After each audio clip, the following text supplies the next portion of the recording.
माननीय माननीय वित्तमंत्री सन 2015-16 चा अर्थसंकल्प सादर करतील। माननीय वित्तमंत्री।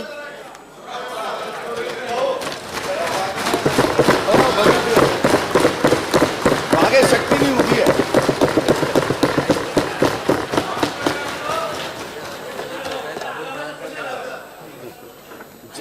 जनतेला द्यायचं आहे। गुलाब जनतेला काटे सरकारला। अध्यक्ष महाराज, प्रत्यक्ष गुलाब आहे आमच्याकडे, प्रत्यक्ष गुलाब। जनता जनार्दनाच्या आशीर्वादाने 4 महिन्यापूर्वी महाराष्ट्रात निवडून आलेल्या शासनाचा हा पहिला अर्थसंकल्प राज्यातील जनतेच्या साक्षीने मांडताना मला अतिशय आनंद होतोय। आणि अध्यक्ष महाराज, हे माझं सौभाग्य आहे की 1 मे 1960 नंतर अशा सभागृहामध्ये अर्थमंत्री म्हणून मी अर्थसंकल्प मांडतोय की अर्थसंकल्प ऐकणारा स्वतः अध्यक्ष म्हणून हरी साक्षात बसलाय। या विकासाचा रथ चुकीच्या मार्गाने जाऊ नये यासाठी अंकुश ठेवण्यासाठी स्वतः विरोधी पक्ष नेते म्हणून राधाकृष्ण साक्षात इथं बसले आहे। आणि गोरगरीब जनतेच्या आयुष्यामध्ये अंधारातून प्रकाशाकडे नेण्यासाठी स्वतः देवाचा इंद्र देवेंद्र बसला। हे खरं आहे अध्यक्ष महाराज की सर्वांच्या इच्छा आकांक्षा पूर्ण करताना आमच्याकडे असणारा कालावधी अजितदादा अतिशय कमी होता। फक्त 138 दिवस झाले हे राज्य सरकार 31 ऑक्टोबरला 4:30 वाजता आम्ही राज्यकर्ते म्हणून शपथ घेतली। 138 दिवसात अध्यक्ष महाराज 3312 तास 1,98,720 मिनिटं, यामध्ये 11,97,00,000 लोकांना न्याय देण्यासाठी अर्थसंकल्प तयार करताना कालावधी कमी होता। पण मी आपल्या माध्यमातून राज्याच्या तमाम जनतेला धन्यवाद देतो की हा अर्थसंकल्प मांडताना जेव्हा मी सूचना विचारल्या तेव्हा अनेकांनी राज्याच्या हितासाठी पक्षीय अभिनिवेश बाजूला ठेवत आपल्यापैकीही विरोधी बाकावर असणाऱ्या अनेक सदस्यांनी राज्याच्या हितासाठी हे सरकार यशस्वी व्हावं याकरता अतिशय उत्तम सूचना केल्या। काही सूचनाचा अंतर्भाव मी या अर्थसंकल्पात करू शकलो, काही सूचनांचा अंतर्भाव कदाचित पुढच्या वर्षीच्या अर्थसंकल्पामध्ये येईल। अध्यक्ष महाराज, छत्रपती शिवाजी महाराजांच्या विचारावर श्रद्धा ठेवणाऱ्या महाराष्ट्रातील जनतेने मोठ्या विश्वासाने हा बदल घडविला। मला इथे सांगितलंच पाहिजे, इथल्या सुजान जनतेने हा बदल मुठभर लोकांना मोठे करण्यासाठी घडवला नाही, त्यांना त्यांच्या स्वप्नातला महाराष्ट्र घडवायचा आहे। यासाठी जनतेने आम्हाला सेवेची संधी दिली आहे। जनतेने व्यक्त केलेला विश्वास सार्थ ठरविण्याचा संकल्प आमच्या सरकारने केला असून अर्थमंत्री म्हणून मी आज सादर करीत असलेल्या अर्थसंकल्पात सुद्धा जनतेच्या त्याच आशा आकांक्षा प्रतिबिंबित व्हाव्यात असा प्रयत्न करणार आहे।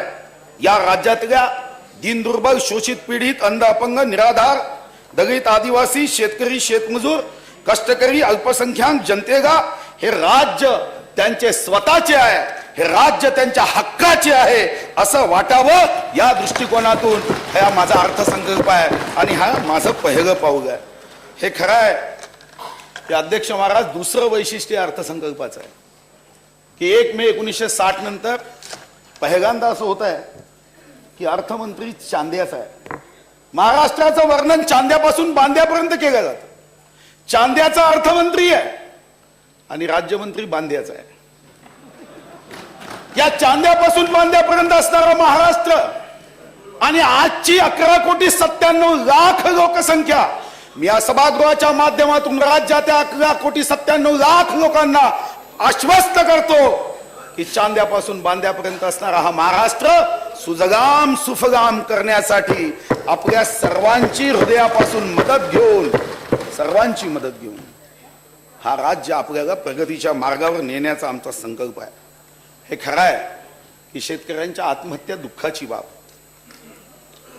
आणि या अर्थसंकल्पामध्ये म्हणून मी सांगणार आहे, कष्टकरी जनतेची मी महती सांगत आहे. हे बजेट माझे तुमचे या आशीष मागत आहे. मी वचनाचा पक्का एक सांगतो सार, गरिबांच्या उत्थानासाठी हे कटिबद्ध सरकार, गरीबों के सम्मान में महाराष्ट्र सरकार मैदान में, हेच आमचं 5 वर्षाचं ध्येय आहे. आज 11 कोटी जनतेचा हा महाराष्ट्र या अर्थसंकल्पाच्या माध्यमातून व्यक्त होणाऱ्या सरकारच्या मनोदयाकडे लक्ष घालून आहे. याची मला कल्पना आहे. वंदनीय राष्ट्रसंत तुकडोजी महाराज यांच्या संकल्पनेतला ग्रामविकास, महामानव डॉक्टर बाबासाहेब आंबेडकरांना अपेक्षित असलेला सामाजिक न्याय, पंडित दीनदयाळ उपाध्याय यांनी मनाशी बाळगलेले अंत्योदयाचे स्वप्न, समाजातल्या माझ्या भगिनींची प्रगती, उच्च शिक्षण घेऊनही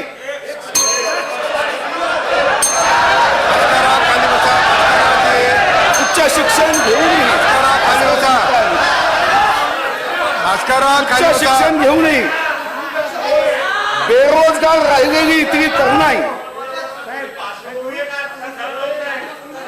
उच्च शिक्षण घेऊनही बेरोजगार राहिलेली इतकी तरुणाई, शेतकरी आदिवासी भास्करराव, या सर्वांचा विचार मी आणि माझ्या सरकारने केलाय. थोडक्यात भुजबळ साहेब ऐका ना, थोडं चांगलं करू आपण, चिंता करू नका तुम्ही, चांगलं करू.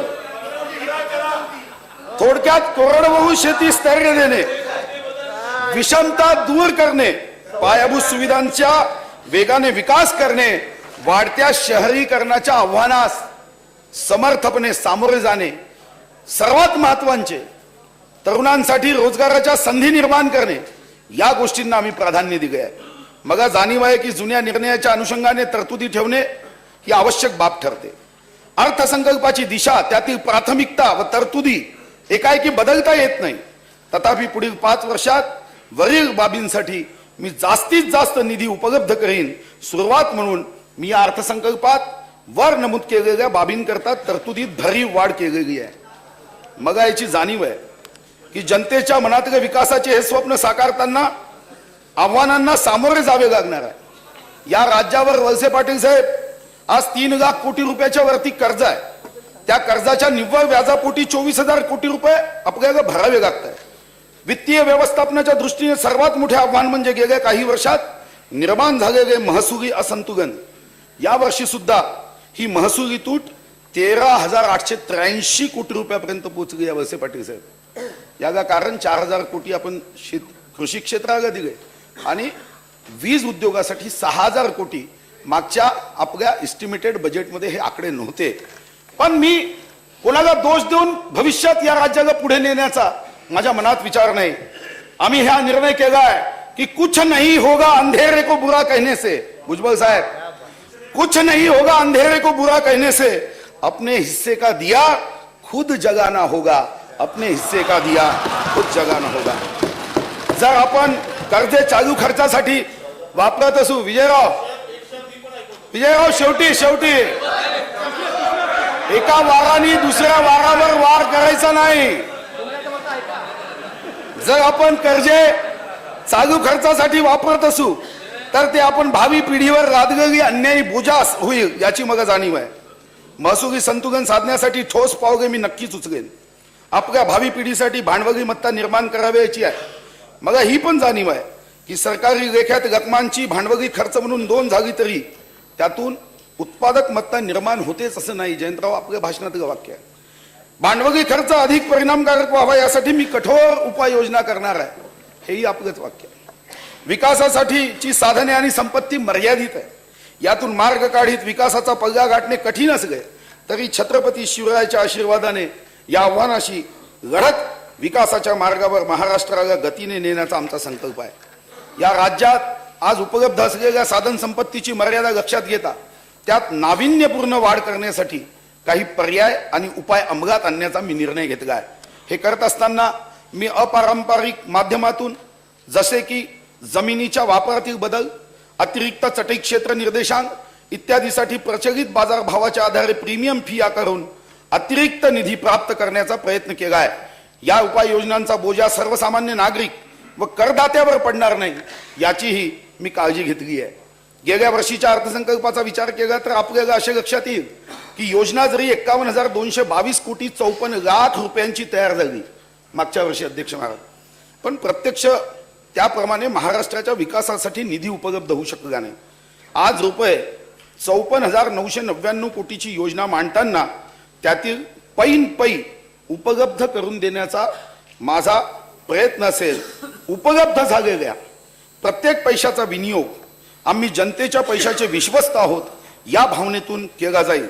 म्हणून आजचा हा अर्थसंकल्प खर्चावर आधारित नसेल, लक्ष्यावर आधारित असेल. एक्सपेंडिचर बेस नाही, आउटपुट खर्च केल्यावर त्यातून काय निष्पन्न होतं यावर आम्ही लक्ष केंद्रित करणार आहोत. यासाठी ज्या माध्यमातून योजनांसाठी शासनातर्फे वित्त पुरवठा केला जातो त्या योजनांवर योग्य देखरेख करण्यासाठी पहिला निर्णय आम्ही केला की एव्हिडन्स बेस्ड फोटोग्राफीद्वारे मंत्रालयातून नियंत्रण कक्ष करायचा आणि मंत्रालयीन स्तरावर स्वतंत्र नियंत्रण कक्षातून या राज्याच्या कोणत्याही विभागामध्ये होणाऱ्या खर्चावर नियंत्रण ठेवून त्यामध्ये कुठल्याही पद्धतीचा घोटाळा होता कामा नये या दृष्टिकोनातून आम्ही एव्हिडन्स बेस्ड फोटोग्राफीवर मॉनिटरिंग कक्ष चव्हाण साहेब करण्याचा निर्णय केला आहे की ज्या माध्यमातून एक साधा पूल जरी तयार होत असेल तर ज्युनियर इंजिनियर जेव्हा मिक्सिंग होतं तेव्हा उभा आहे की नाही हे आमच्या लक्षात येईल. आणि म्हणून एक विश्वास राधाकृष्ण पाटील साहेब तुम्ही ठेवा, विरोधी पक्ष नेते आहात, तुम्ही चांगले व्यक्ती आहात, हे आमच्यामध्ये एक विश्वास आहे आणि हा विश्वास महाराष्ट्राच्या सर्वांगीण विकासासाठी आम्ही पूर्ण शक्तीने लढण्याचा आमचा हा आत्मविश्वास आहे. महाराष्ट्राच्या सर्वांगीण विकासाचा संकल्प करताना मात्र मी आपल्या सर्व सदस्यांना विनंती करणार आहे की लोकांचा हा आशा आकांक्षाचा अश्वमेध पुढे नेताना टीम महाराष्ट्र म्हणून तुम्हाला मग काम करावं लागणार आहे. माझ्यासमोर कोण विरोधी पक्षाचा आहे, कोण कोणत्या पक्षाचा हा महत्वाचा भाग नाहीये.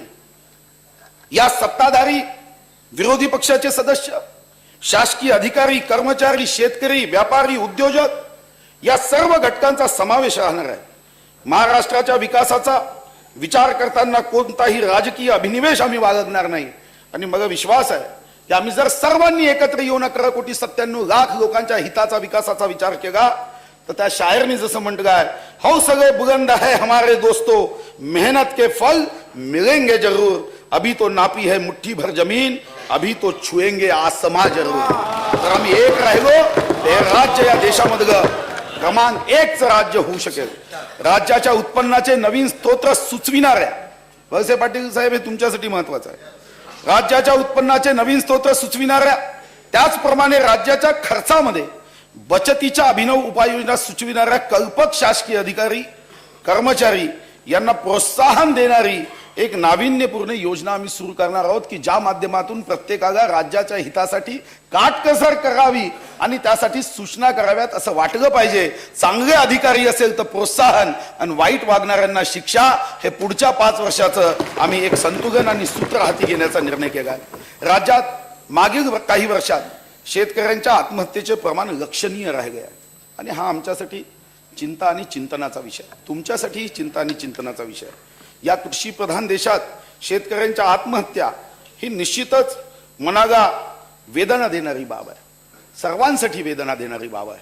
मी या सभागृहाची भावना, जे शेतकरी आज हे अर्थसंकल्प ऐकत असेल त्यांना मी विनंती करतोय की मानतो मी कठीण जेव्हा येतात दिवस, मानतो मी कठीण जेव्हा येतात दिवस, उभी राहते डोळ्यासमोर चिंतेची अवस, वचन देतो आम्ही तुझ्या सोबतीने राहू, शेतकरी राजा नको गळफास गाऊ, नको गळफास गाऊ. हे सभागृह शेतकऱ्याच्या मागे. आम्ही कोणत्या राजकीय पक्षाचे हा प्रश्न माझ्या दृष्टिकोनातून महत्वाचे नाही. शेतकऱ्यांना आर्थिक विवंचनेतून मुक्त करण्यासाठी त्यांना आर्थिक स्थैर्य लाभावे व त्यांचे मनोबल वाढवावे यासाठी आम्ही पहिली महत्वाची योजना हातात घेतली आहे ती म्हणजे जगयुक्त शिवार. जगयुक्त शिवार अभियानासारखा अभिनव व महत्वाकांक्षी उपक्रम हाती घेतला आहे. शेतकऱ्यांच्या आत्महत्यांना प्रामुख्याने जबाबदार असलेल्या सावकारी कर्जाच्या बोजातून बळीराजाला मुक्त करण्यासाठी सावकारी कर्जातून मुक्ती देण्याचा शासनाने निर्धार केला आहे. केंद्र सरकारने 2008 मध्ये जाहीर केलेल्या योजनेचा लाभ सावकारांकडून कर्ज घेतलेल्या शेतकऱ्यांना देण्यात आला नव्हता. डिसेंबर 2014च्या अधिवेशनात माननीय मुख्यमंत्र्यांनी केलेल्या जाहीर घोषणेनुसार मराठवाडा व विदर्भातील शेतकऱ्यांनी सावकाराकडून घेतलेले 156 कोटी रुपयाचे कर्ज व त्यावरील 15 कोटी रुपये व्याज असे एकूण 171 कोटी रुपये शासनाने अदा करून 2,23,000 शेतकऱ्यांना कर्जमुक्त करण्याचा निर्णय घेतला आहे. सन 2014 या वर्षामध्ये राज्यातील शेतकरी बंधूंना नैसर्गिक आपत्तींना तोंड द्यावे लागले आहे. दुष्काळाच्या पाठोपाठ गारपीट व अवकाळी पाऊस या संकटाचा त्यांना सामना करावा लागला. तथापि या शासनाने शेतकरी बंधूच्या पाठीशी समर्थपणे उभे राहून त्यांना 4,000 कोटी रुपयाचे आर्थिक सहाय्य उपलब्ध करून दिले आहे. हे अध्यक्ष महाराज कमी आहे याची जाणीव मग आहे, पण मर्यादित साधन संपत्तीमध्ये शेतकऱ्यांच्या हितासाठी जे जे काही करता येईल हे सरकार कटिबद्ध आहे. या व्यतिरिक्त वीज बिल, परीक्षा शुल्क इत्यादीमध्येही सूट दिलेली आहे.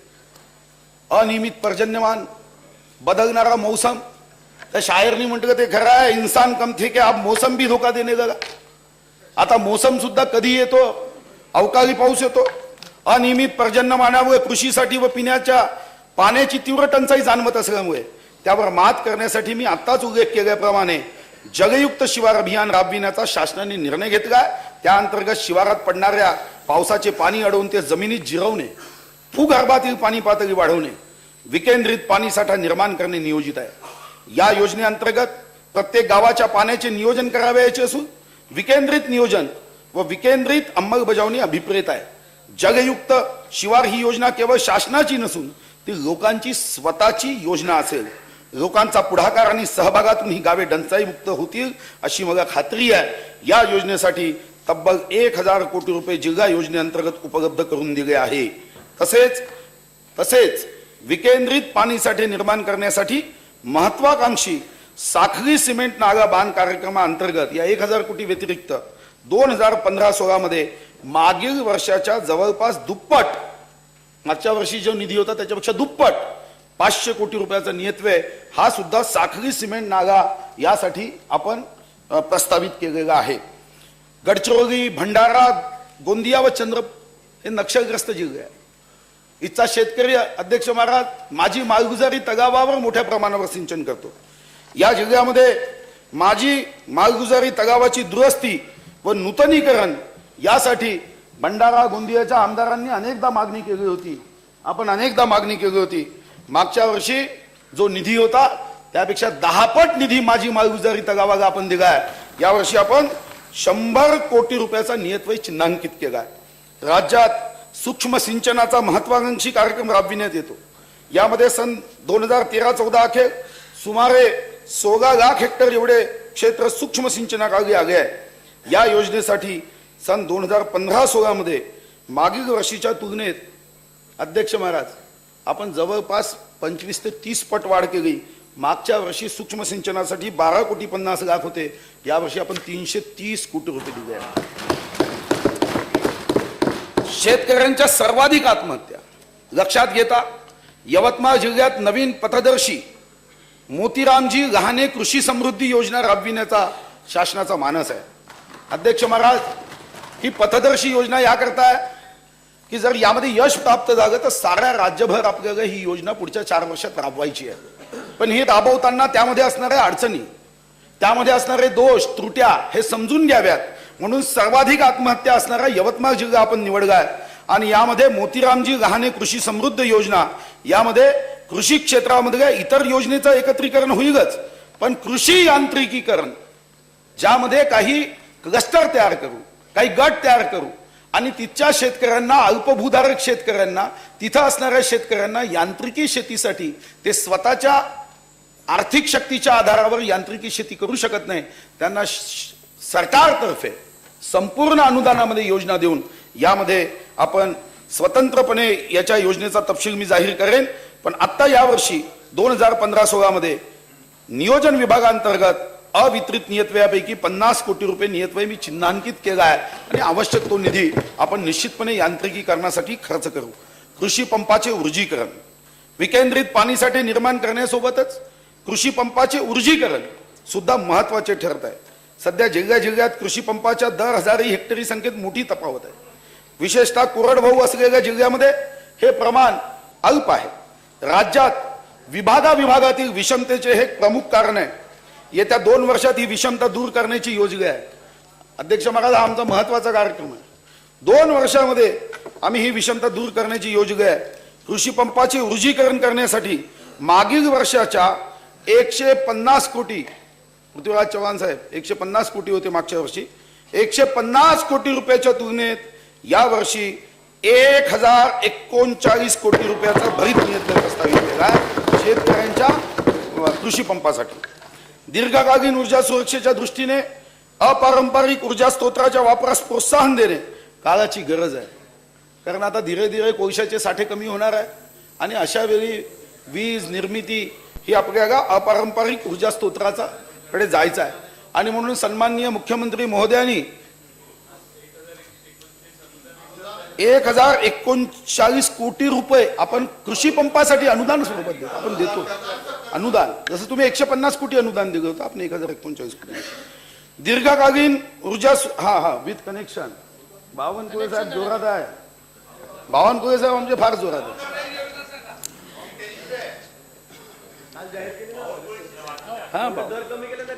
दीर्घकालीन ऊर्जा सुरक्षेच्या दृष्टीने माननीय मुख्यमंत्री महोदयांनी अध्यक्ष महाराज एक महत्वाचा कार्यक्रम घोषित केला आहे. पण तिथेही आम्ही त्या कार्यक्रमाला पहिल्यांदा पथदर्शी करून त्याचा अनुभव आम्ही घेतोय. आणि त्यामध्ये केंद्र सरकारच्या योजनेअंतर्गत 7,540 सौर कृषी पंप बसविण्याचा पथदर्शी प्रकल्प हाती घेतला आहे.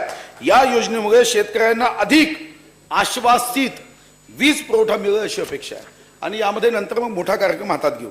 राज्यात सन 2008 पासून महात्मा गांधी राष्ट्रीय ग्रामीण रोजगार हमी योजनेअंतर्गत जलसंधारण व जलसंवर्धन इत्यादी कामे सुरू आहे. तसेच राज्य रोजगार हमी योजनेअंतर्गत जवाहर धडक सिंचन विहिरी फलोत्पादन कार्यक्रम राबविण्यात येत आहे. याद्वारे ग्रामीण क्षेत्रातील अकुशल काम करू इच्छिणाऱ्या प्रौढ व्यक्तींना रोजगार देण्यात येत आहे. राज्य रोजगार हमी योजनेअंतर्गत क वर्ग नगर परिषदामध्ये सुद्धा काम अनुज्ञेय आहेत. राज्य रोजगार हमी योजनेसाठी सन 2015-16 मध्ये 700 कोटी रुपये, तर महात्मा गांधी राष्ट्रीय ग्रामीण रोजगार हमी योजनेसाठी केंद्र हिस्स्यापोटी 1,948 कोटी 80 लाख रुपये नियतव्यय प्रस्तावित आहे. कृषी विकासाच्या योजनेसाठी कृषी व संलग्न क्षेत्रात सुधारणा करण्यासाठी कृषी क्षेत्राचा वार्षिक वृद्धी दर 4% वाढविणे आवश्यक आहे. अध्यक्ष महाराज, अजितदादा, आपण शेतकरी म्हणूनच आहात. कृषी विकास दर हा तुमच्या माझ्यासाठी चिंतेची बाब आहे. यावर्षी आपण निगेटिव्ह मध्ये आहोत आणि हा सर्वांसाठी चिंतेचा विषय आहे. या क्षेत्राचा वार्षिक वृद्धी दर 4% करणे हे आव्हान आहे. हा राष्ट्रीय कृषी विकास योजनेचा प्रमुख उद्देश आहे. मी या योजनेसाठी एकूण 336 कोटी रुपये नियतव्यय प्रस्तावित करीत आहे. तसेच राष्ट्रीय अन्न सुरक्षा अभियान, कृषी विस्तार तंत्रज्ञान अभियान, फलोत्पादन विकास अभियान या 3 योजनेसाठी 2015-16 करता 257 कोटी रुपये इतका नियतव्यय प्रस्तावित करीत आहे. आणि एक महत्वाचा निर्णय मी घोषित करतोय. त्याच्यामध्ये काही अडचणीमुळे पूर्ण विस्तृत योजना मला आणता आली नाही. पण अध्यक्ष महाराज, माननीय मुख्यमंत्री महोदय, माननीय नाशिकचे पालकमंत्री श्री गिरीश महाजनजी, माननीय खडसेजी यांनी एक गोष्ट लक्षात आणून दिली की 4-4.5 वर्षापासून मोठ्या प्रमाणावर द्राक्ष बागायतीचं नुकसान होते आहे आणि गारपिटीमध्ये आपण पैसे देतो. आणि या दृष्टिकोनातून द्राक्ष शेतीस गारपिटीपासून संरक्षणासाठी विशेष प्रकारचं एक शेडनेट शेतकऱ्यांना खरेदी करण्यासाठी सहाय्य उपलब्ध करून देण्याची योजना भुजबळ साहेब, कमीत कमी आता जरा थोडं आणि हे करू आपण. आता दिलं पुन्हा विसरणार असं होणार नाही.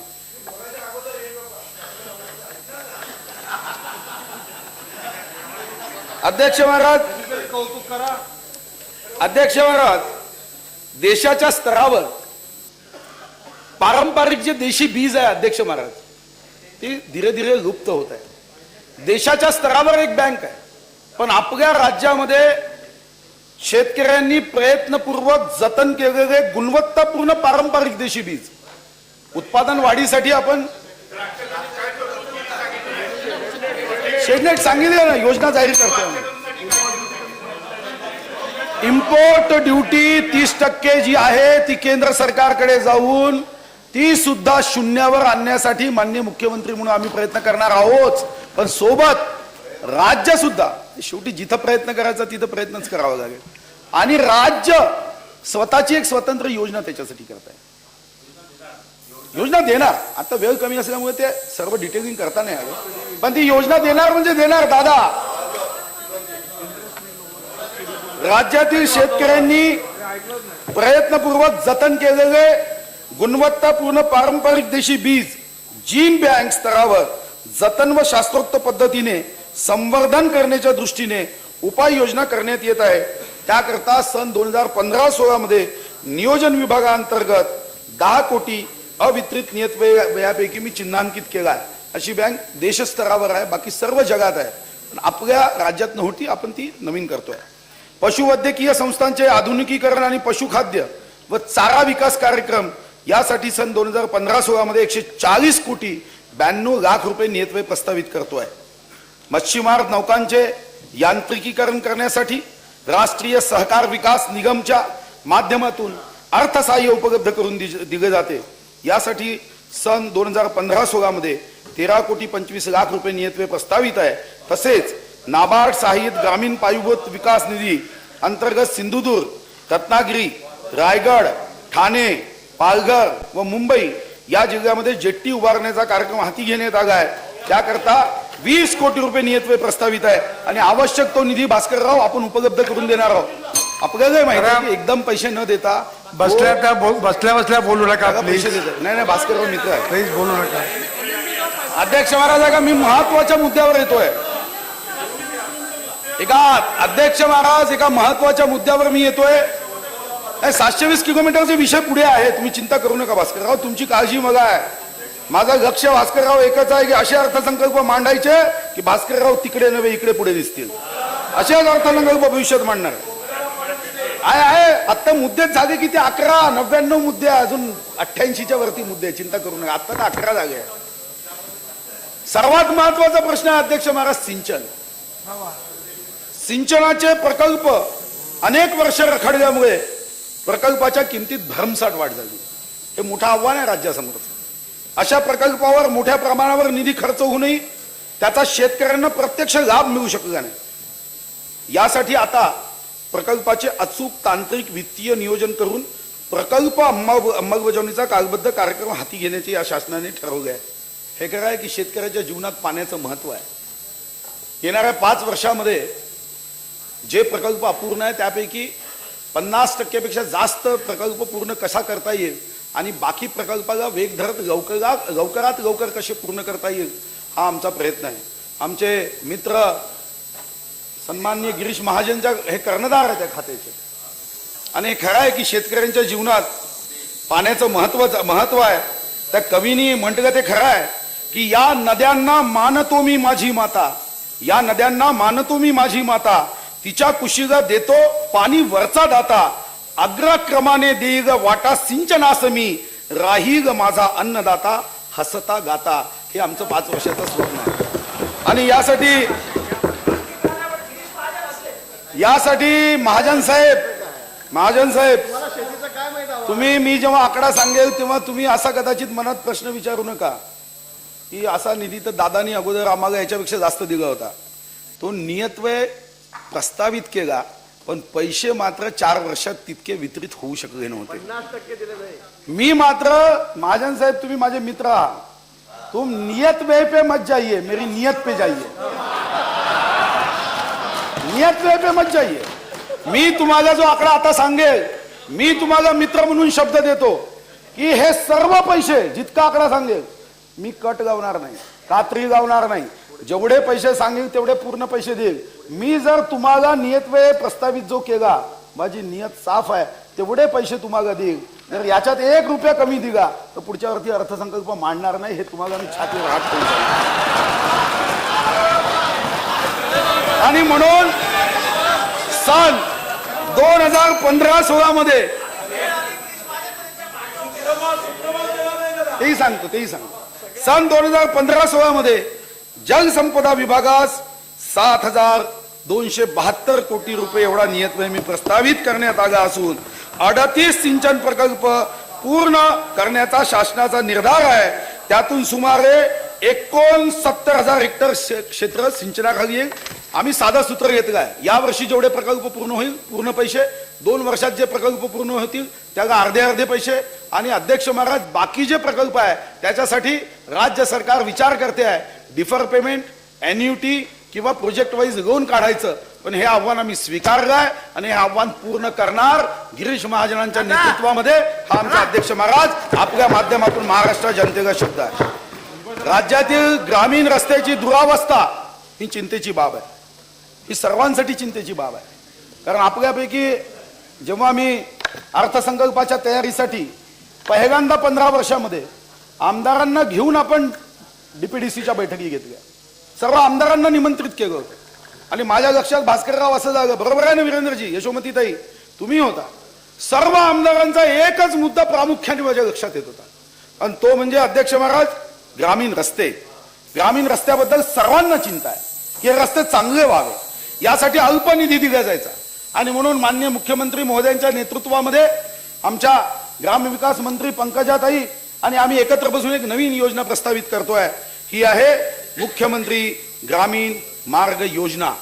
या महत्वाकांक्षी योजनेसाठी अध्यक्ष महाराज यावर्षी आम्ही आत्ता 350 कोटी रुपये तरतूद केली आहे, 650 कोटी रुपये चिन्हांकित केले आहे, आणि डीपीडीसी मध्ये 1413 कोटी म्हणजे 2413 कोटी रुपये या वर्षात ग्रामीण रस्त्यासाठी खर्च करण्याचा आमचा निर्णय आहे. 2413 कोटी. याचं महत्व जयंतराव तुम्ही समजू शकता, आणि मला माहित आहे की हे महत्व तुम्ही जाणता, कारण ग्रामीण भागामध्ये तुमचं प्रेम आहे, रस्त्यावरही तुमचं मनापासून प्रेम आहे. आणि म्हणून तुम्हाला हे माहित आहे की 2413 कोटी हे ग्रामीण रस्त्यासाठी. तुम्हाला याची जाणीव आहे.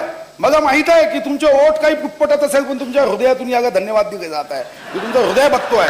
आणि अध्यक्ष महाराज दुसरा महत्वाचा निर्णय जयंतराव केला, आणि हा महत्वाचा निर्णय की हे 2413 कोटी खर्च करताना ग्रामीण रस्त्याच्या बाबतीमध्ये फक्त 6 महिन्याची डिफॉल्ट लायबिलिटी होती. याचा परिणाम काय व्हायचा? रस्ता तयार व्हायचा, 6 महिन्यांनी खराब व्हायचा. लोक म्हणायचे की कुछ तो भी गडबड होई, काहीतरी झालं. आता ही लायबिलिटी खरं तर आमचा असा विषय होता की 10 वर्ष करावी डिफॉल्ट लायबिलिटी, पण पंतप्रधान ग्राम सडक योजनेमध्ये याची 5च वर्षाची डिफॉल्ट लायबिलिटी आहे. तर त्यामुळे आम्ही यामध्ये हा एक महत्वाचा निर्णय केला आहे की आता ग्रामीण रस्त्याची डिफॉल्ट लायबिलिटी ही 6 महिन्यावरून 5 वर्ष करायची.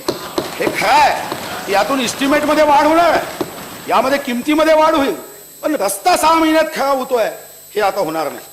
पंतप्रधान ग्राम सडक योजनेअंतर्गत यावर्षी 790 कोटी रुपये, तसेच या योजनेअंतर्गत प्रशासकीय खर्च व भाववाढीच्या निकषात न बसणाऱ्या कामासाठी 71 कोटी रुपये, असा 861 कोटी रुपये पुन्हा हा स्वतंत्र निधी केंद्रातून आपल्याला येणार आहे. म्हणजे आपण विचार करू शकता की हा 3000 कोटीपेक्षा जास्त रक्कम ही रस्त्यासाठी. तुम्ही चिंता करून मी हिशोब देईल पुढच्या वेळी. बजेटच्या आदल्या दिवशी काय केलं त्याचं पुन्हा एक स्वतंत्र करेन, तुम्ही चिंता करू नका शशिकांत जी. बस अब एक ही है, रास्ता तो हम बना रहे हैं, इस रास्ते से इधर आने का सोचो, अब रास्ते की चिंता मत करो. पंतप्रधान सन 2015-16 मध्ये 5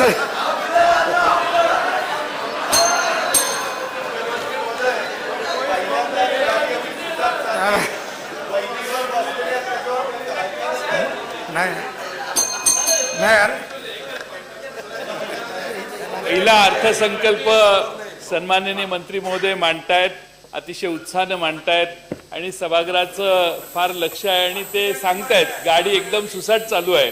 आम्ही का नाही बोलत याचं प्रमुख कारण म्हणजे वहिनीवर बसलेले आहे, त्यामुळं थोडीशी मर्यादा आम्ही सांभाळून बसलेलो आहोत, पण त्यांनी मुक्तपणाने बोलावं. आता हा रस्ता केलेला आहे असं त्यांनी सांगितलेलं आहे, म्हणजे इतर 2 पक्षांना चिंता वाढवण्याचं काम का करताय तुम्ही? जयंतराव धन्यवाद. अध्यक्ष महाराज एक तिसरा महत्वाचा मुद्दा आहे, तो म्हणजे सन 2015-16 मध्ये 5000 किलोमीटर लांबीच्या रस्त्याची सुधारणा करण्याचे आम्ही उद्दिष्ट हाती घेतलंय.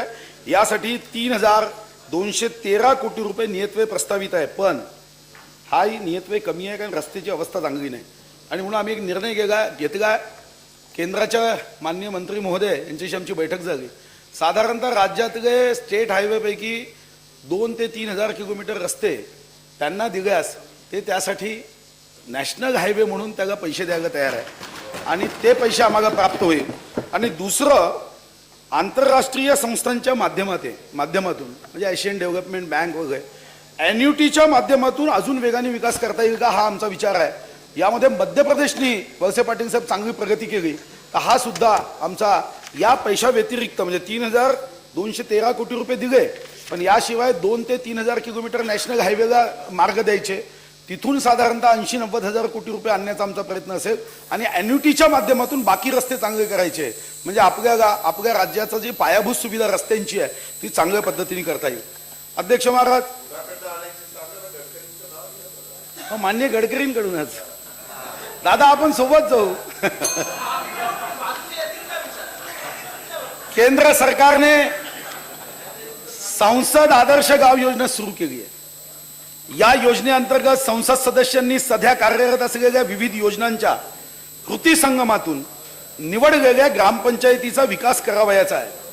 या योजनेला मिळालेला सकारात्मक व उत्साहवर्धक प्रतिसाद विचारात घेऊन शासनाने या योजनेच्या धर्तीवर आमदार आदर्श गाव योजना सुरू करण्याचे ठरविले आहे. आणि मी विखे पाटील साहेब महाराष्ट्राच्या सर्व खासदारांचं अभिनंदन करेन. ते याकरता की काही राज्यांमध्ये सरकारच्या या योजनेमध्ये राजकारण आणलं गेलं, पण हे महाराष्ट्र असं राज्य आहे, इथं असणाऱ्या प्रत्येक खासदारांनी तो कोणत्या पक्षाचा आहे हे जाणून न घेता, सुप्रियाताई असेल, शरद पवार साहेब असेल, काँग्रेसचे खासदार असेल, सर्वांनी एक गाव दत्तक घेतलं. आणि हेच आपल्या राज्याचं वैशिष्ट्य आहे. हे वैशिष्ट्य लक्षात आल्यावर आम्ही निर्णय घेतला आहे की राज्यात सुद्धा आदर्श गाव योजना केली पाहिजे. आमदार आदर्श गाव योजना आम्ही सुरू करण्याचा संकल्प केला आहे.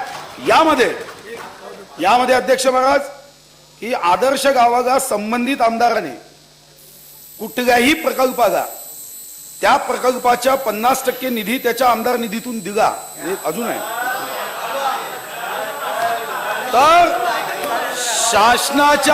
शासनाच्या इतर योजनांमधून 50% निधी आम्ही देऊ. आणि याशिवाय CSR फंड असेल किंवा 5 वर्षात साधारणतः अपेक्षा आहे की एका आमदारांनी 3 गावं आदर्श करावी, 1000च्या जवळपास गावं आदर्श होईल.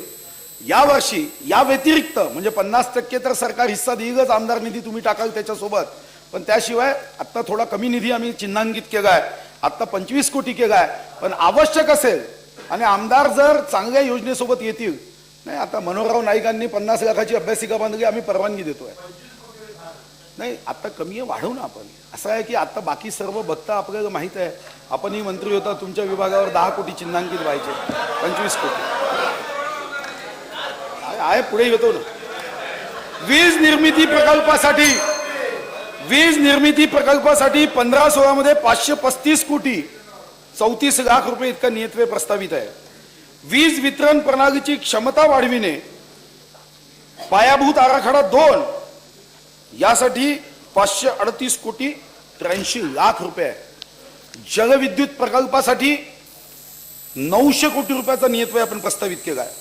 आणि सर्वात महत्वाचं जे बावनकुळेजी, आम्ही अभिनंदन करतो तुमचं.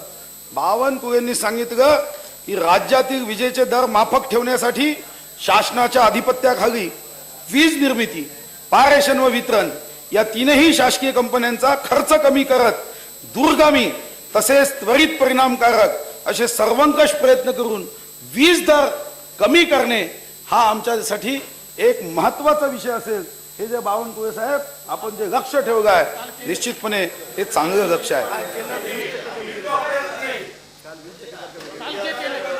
अध्यक्ष महाराज, या राज्यामधला सर्वात महत्वाचा प्रश्न जर कोणी विचारला ग्रामीण भागामध्ये, तर अध्यक्ष महाराज 2 महत्वाचे प्रश्न पुढे येतात. एक तो आपण नंतर बघून घेऊ, आता सध्या अभिनंदन. या राज्यामध्ये अध्यक्ष महाराज, या राज्यामध्ये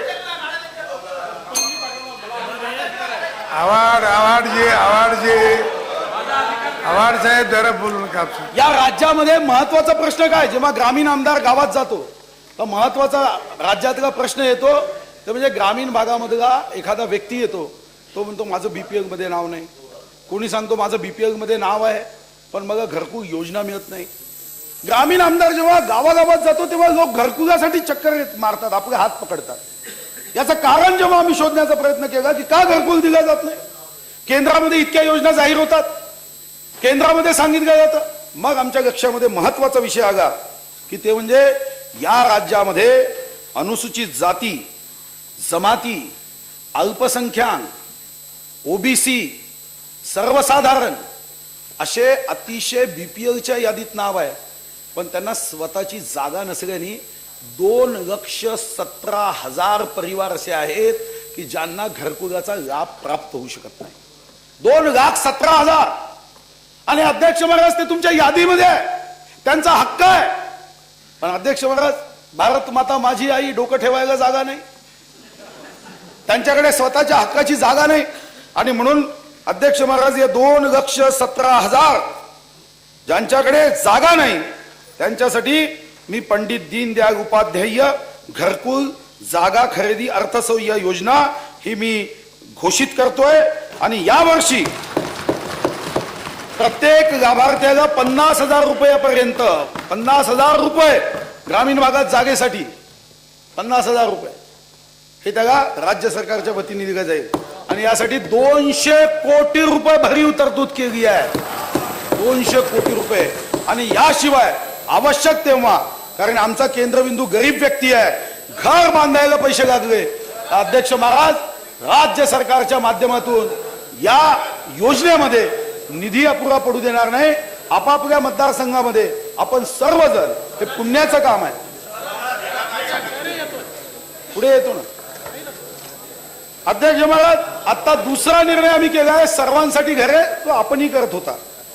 इंदिरा आवास योजना, रमाई आवास योजना, तसेच सबरी आदिवासी घरकुल योजना या अंतर्गत यावर्षी, म्हणजे हे तर जमीन देऊ, यावर्षी 1,00,000 घरे बांधण्याचे शासनाचे लक्ष आहे.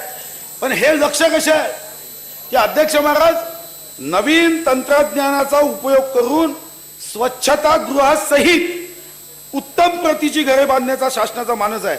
884 कोटी 46 लाख इतका नियतव्यय आपण उपलब्ध करून दिला आहे. आणि चांगली घरं बांधण्यात यावी, म्हणजे कशाही पद्धतीची घरं होता कामा नये, याकडे शासन स्वतः लक्ष देऊन यामध्ये त्यांना चांगली घरं. आणि अध्यक्ष महाराज, दुसरा आमचा निर्णय आहे, जो केंद्र सरकारमध्ये सन्माननीय प्रधानमंत्री नरेंद्र मोदींचं एक महत्वाचं स्वप्न आहे, झोपडपट्टीवासी व मध्यमवर्गीय यांना परवडणारी घरे उपलब्ध व्हावीत, या दृष्टीने आम्ही नवीन गृहनिर्माण धोरण शासन आणणार आहे. आणि आमचा प्रयत्न असणार आहे की सन 2022 पर्यंत कोणीही घराविना राहणार नाही, असा या शासनाचा संकल्प आहे. फक्त जनतेला विनंती आहे की आम्हाला 2022 पूर्ण होईपर्यंत मदत केली पाहिजे. महाराष्ट्राचे सध्या होत असलेले वाढते नागरीकरण लक्षात घेऊन नागरी भागातील लोकांच्या सुविधांचा वेगळ्याने विचार करणे क्रमप्राप्त झाले आहे. नागरी भागातील जनतेला उच्च प्रतीच्या नागरी सुविधा उपलब्ध करून देण्याचा शासनाचा प्रयत्न आहे आणि आवश्यकता आहे. आज मानव विकास निर्देशांकामध्ये अध्यक्ष महाराज हा आमच्यासाठी चिंतेचा विषय आहे की आम्ही अच्युत्य, उच्च, मध्यम आणि कनिष्ठ, आम्ही मध्यम मध्ये येतो. श्रीलंका सारखा छोटा देश हे आमच्यापेक्षा अच्युत्यमध्ये येतो. आणि म्हणून अच्युत्य, अतिउच्च, अच्युत्यच म्हणतात त्याला. मुंबई मेट्रो लाईन 3च्या कामास गती देण्यासाठी विशेष हेतू वाहन कंपनीची स्थापन करण्यात आली असून या प्रकल्पासाठी 109 कोटी 60 लक्ष रुपये हे नियतव्यय प्रस्तावित आहे. 109 कोटी 60 लाख. नागपूर व पुणे मेट्रो आहे अजितदादा. रेल्वे प्रकल्पाच्या कामास विशेष गती देण्यासाठी या प्रकल्पांना सन 2015-16 मध्ये अनुक्रमे 197 कोटी 69 लाख व 174 कोटी 99 लाख रुपयाचा नियतव्यय प्रस्तावित केला. पुण्याला आहे बापट साहेब. 174 कोटी 99 लाख लिहून घ्या तुमच्याच प्रयत्नांनी. वाढत्या नागरीकरणाबरोबर भौतिक व सामाजिक सुविधांमध्ये वाढ करून देशात गुंतवणुकीचा ओघ वाढविण्याच्या दृष्टीने विकसित शहरे निर्माण करणे गरजेचे आहे. त्यानुसार देशात स्मार्ट सिटीज विकसित करण्याची संकल्पना राबविण्यात येणार आहे. केंद्र सरकारच्या सदर योजनेतून राज्यातील जास्तीत जास्त शहराचा अंतर्भाव करण्यासाठी सद्यस्थितीत 2015-16 मध्ये 268 कोटी रुपये इतका नियतव्यय प्रस्तावित आहे. देशातील सर्व शहरे आणि नगरे पूर्णपणे स्वच्छ, निरोगी आणि राहण्यायोग्य करून सर्व नागरिकांना चांगले आरोग्य व स्वच्छ पर्यावरण देण्यासाठी केंद्र सरकारने स्वच्छ भारत अभियानाची सुरुवात केली आहे. यासाठी शहरासाठी 320 कोटी रुपये व ग्रामीण भागासाठी 490 कोटी 49 लाख रुपये इतका नियतव्यय राज्य हिस्सेसाठी उपलब्ध आहे. म्हणजे केंद्रातून बाकी मदत आहे. महाराष्ट्रात सुजल व निर्मल अभियानांतर्गत नागरी भागातील 257 पाणी पुरवठा व मलनिस्सारण योजनांना मान्यता देण्यात आल्या आहेत. याकरता सन 2015-16 मध्ये 80 कोटी 50 लाख रुपयाचा नियतव्यय प्रस्तावित आहे. यासाठी मी पुढे आवश्यकतेनुसार अधिक निधी उपलब्ध करून देईल. महाराष्ट्र शासन राज्यातील सर्व द वर्ग महानगरपालिका, सर्व नगर परिषदा व नगरपंचायतीमध्ये महाराष्ट्र सुवर्ण जयंती नगरोत्थान महाअभियान राबविण्यात येतो आहे. यासाठी 600 कोटी रुपयाचे नियतव्यय यावर्षी आपण प्रस्तावित करतोय. एक महत्वाचा उपक्रम आम्ही हाती घेतला की राज्याच्या सर्वसामान्य जनतेचे वाहतुकीचे साधन असलेल्या बस गाड्यांची व बस स्थानकांची दुरावस्था लक्षात घेता अध्यक्ष महाराज या 5 वर्षामध्ये या राज्यातील सर्व जिल्हास्तरीय, विभागस्तरीय बस स्थानकाचं नूतनीकरण करून त्याला चांगल्या पद्धतीने लोकांच्या सेवेत रुजू करण्याचा आमचा संकल्प आहे. आणि यासाठी पहिल्या वर्षी नाशिक, मुंबई, पुणे, औरंगाबाद, अमरावती व नागपूर या बसस्थानकाच्या नूतनीकरणाचं काम आम्ही हाती घेतलं आहे. ते आपण पीपीपी मध्ये होते, आपण हे अपघातून करतोय. यासाठी आणि काही नवीन बस खरेदी करण्यासाठी आता यावर्षी आपण 125 कोटी रुपयाचा नियतव्यय राखून ठेवला आहे आणि 125 कोटी सोबत 16 कोटी 40 लाख प्रस्तावित केला आहे.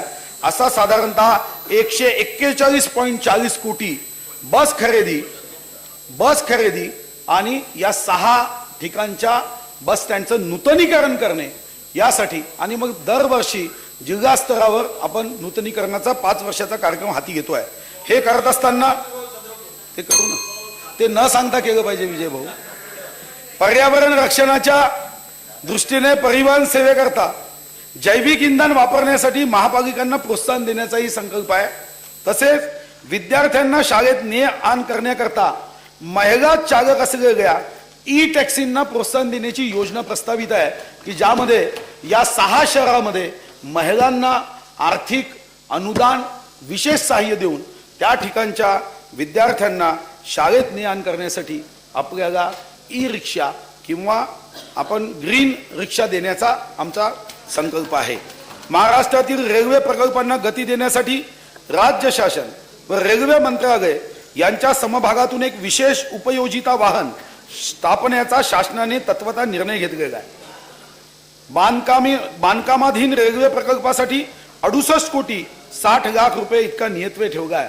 आणि अध्यक्ष महाराज, रेल्वे मंत्रालयाशी याबद्दल चर्चा चालू आहे की राज्याचे रेल्वे प्रकल्प वेगाने कसे पूर्ण करता येईल. जयगड बंदर विकास, दळणवळणाच्या दृष्टीने अत्यंत महत्वाचे असलेले रत्नागिरी जिल्ह्यातील जयगड बंदर रेल्वेशी जोडण्याच्या दृष्टीने Maharashtra maritime board, Konkan railway व विकासक जयगड बंदर यांच्या सामंजस्य करार केला आहे. आता 68 कोटी 60 लाख ठेवले आहे, पण याच्यातून होत नाही.